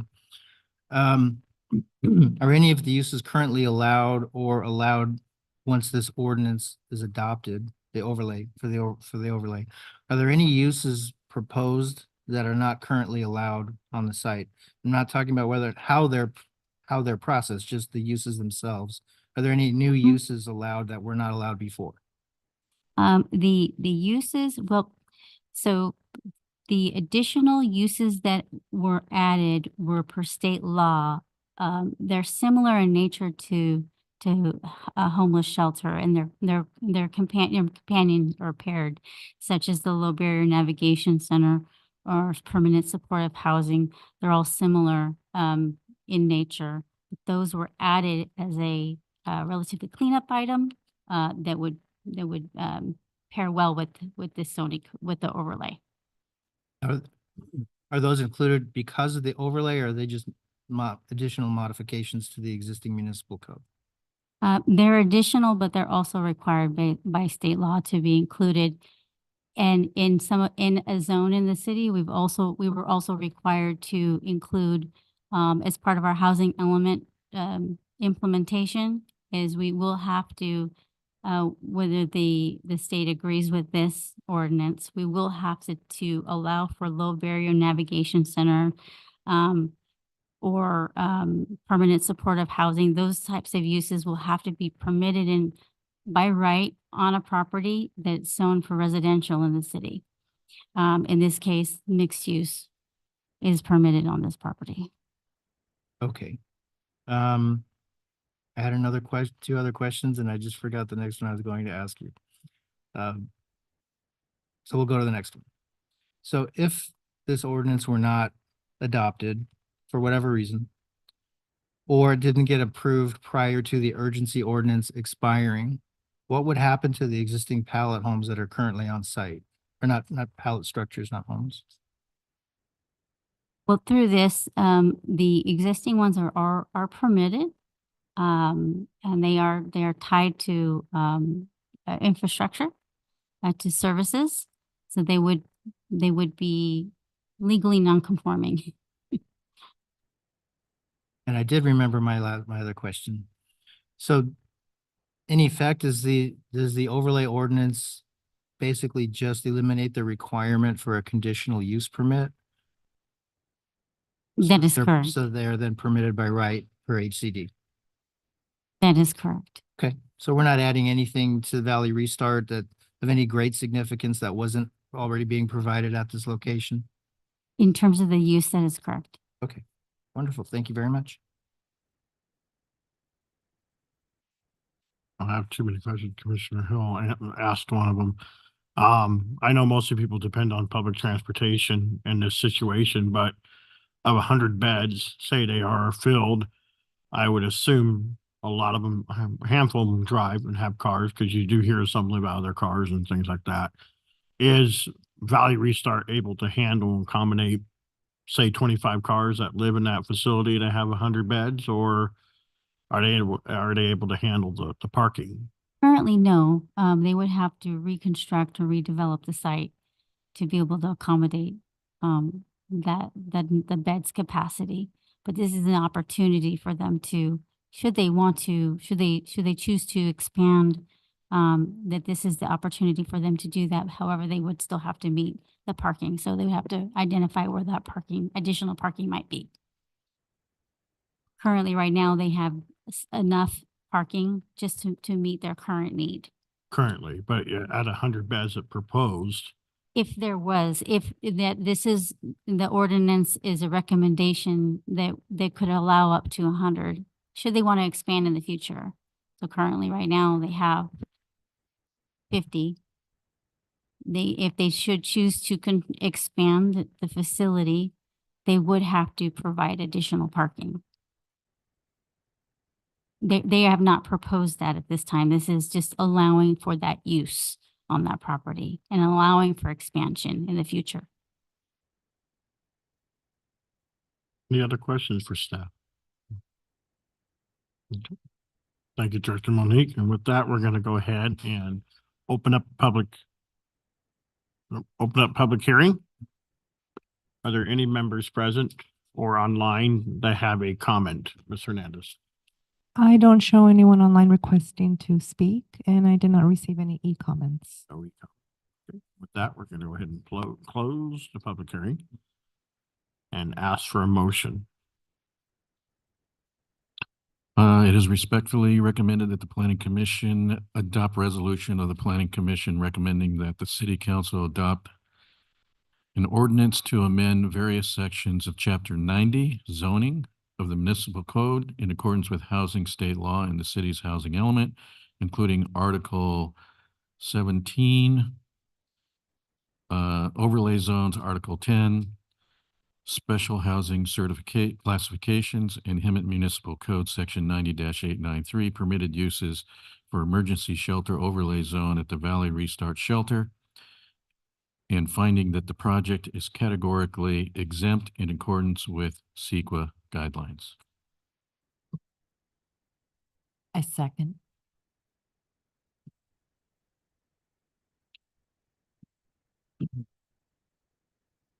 And that passes.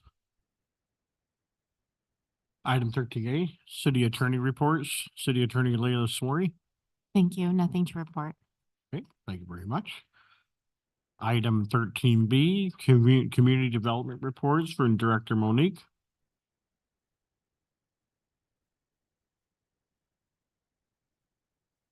Thank you, Chair. I have nothing to report. Okay, thank you very much, Director Monique. And item 13C, future agenda items. Director Monique. Future agenda items include environmental justice element and the safety element. We're still working with the Board of Forestry on our submittal for the safety element, along with working with our Department of Life Safety. They've been very helpful. We do have Freddy's Custard still in progress. We do have High Point Community Apartments that will be coming along in the pipeline, and as well as potentially JD Fields is still working through the process. Exciting. I checked out the menu at Freddy's Custards and it looks pretty good. Some of those ice creams are on there and the burgers and. Okay, item 13D, Planning Commissioners reports. Director Monique. Commissioner Clark? The County Riverside Traffic Relief Plan has been published for 2024. I would suggest everyone read it. They can find it on rctc.org/traffic relief plan. Not much is Hemet going to reap? All of the relief plan is not touching us. I would highly suggest you read it. I'm a little disappointed in it.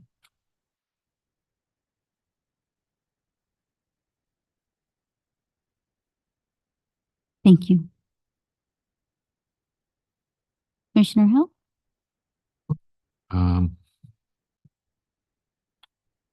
Director Monique, I think that it would be really advantageous, if we could get involved earlier in some of the cycles before we submit things to like the state of California. Going back to the RENA thing, the RETA modeling that was projected up there, I wish we could have had an earlier look at that modeling to have some input into it. So I guess my request is anytime we're doing something like that that goes outside the city, maybe we could get a look at maybe the final draft before you do that, maybe to get some input into that.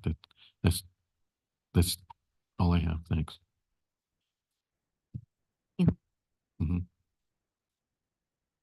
Vice Chair Pep? Just a couple of community plugs. I do believe, if I'm not mistaken, that this weekend will be the last weekend of Ramona. Again, I'll just put it out there. If you have not had an opportunity to see the show, please come out. It's quite a production. It's very interesting. And also, similarly related, this Saturday at the center, which is they do therapy for disabled children on horseback. They have an event, I believe it starts at 8 a.m. from 8 to 10 or 10:30. It's called Coffee with Horses. So you can bring the family out. You can walk around the center and see the facilities that they have. You can visit with the horses. You can buy carrots to feed them. They have coffee, drinks, and snacks available for donation. So just come out and support the local community. Thank you. Thank you. Chair Beamsterfer? Well, the city had a good cleanup report. We cleaned up a total of 2.94 tons of trash on our beautify Hemet. 2,200 linear feet of block walls were painted. We had 100 fire hydrants painted, 1,500 feet of red curbs painted, and 300 cubic yards of mulch, as well as 11.5 tons of rocks placed throughout the count of the city. So it was kind of cool. I cleaned up my little neighborhood myself, but driving around town that day, just seeing a lot of people in bright colored vests and cleaning up trash and stuff was nice to see. We have Dave's Hot Chicken open up and Dutch Bros finally broke ground, so we're excited about that. And one thing I just would like to bring up is with this new commission, we are part of infrastructure as well. And we have not had really anything in infrastructure topics. I know we have infrastructure when it comes to the streets within the housing development, but there are still certain areas like Kirby, I know there's a project coming up to resurface Kirby Street, but how far and what's the updates on that? As well as certain parts of town that are heavily traveled, the roads are just torn up. And, somebody like Noah, we would like to kind of hear from Public Works as to, is the ticket in there? Is it coming? Is it not coming? Why? But we just really have had nothing in reference to infrastructure. And that's why we reshaping this whole commission was to bring that on. And other than that, I just think we should get together sometime with Public Works in one of the meetings and have him fill us in as well as what's coming up in the planning of Hemet. And other than that, I have nothing else to report. And with that, we're going to go, with no further business to discuss, we will adjourn this planning commission meeting scheduled for May 21st, 2024 at 6 p.m.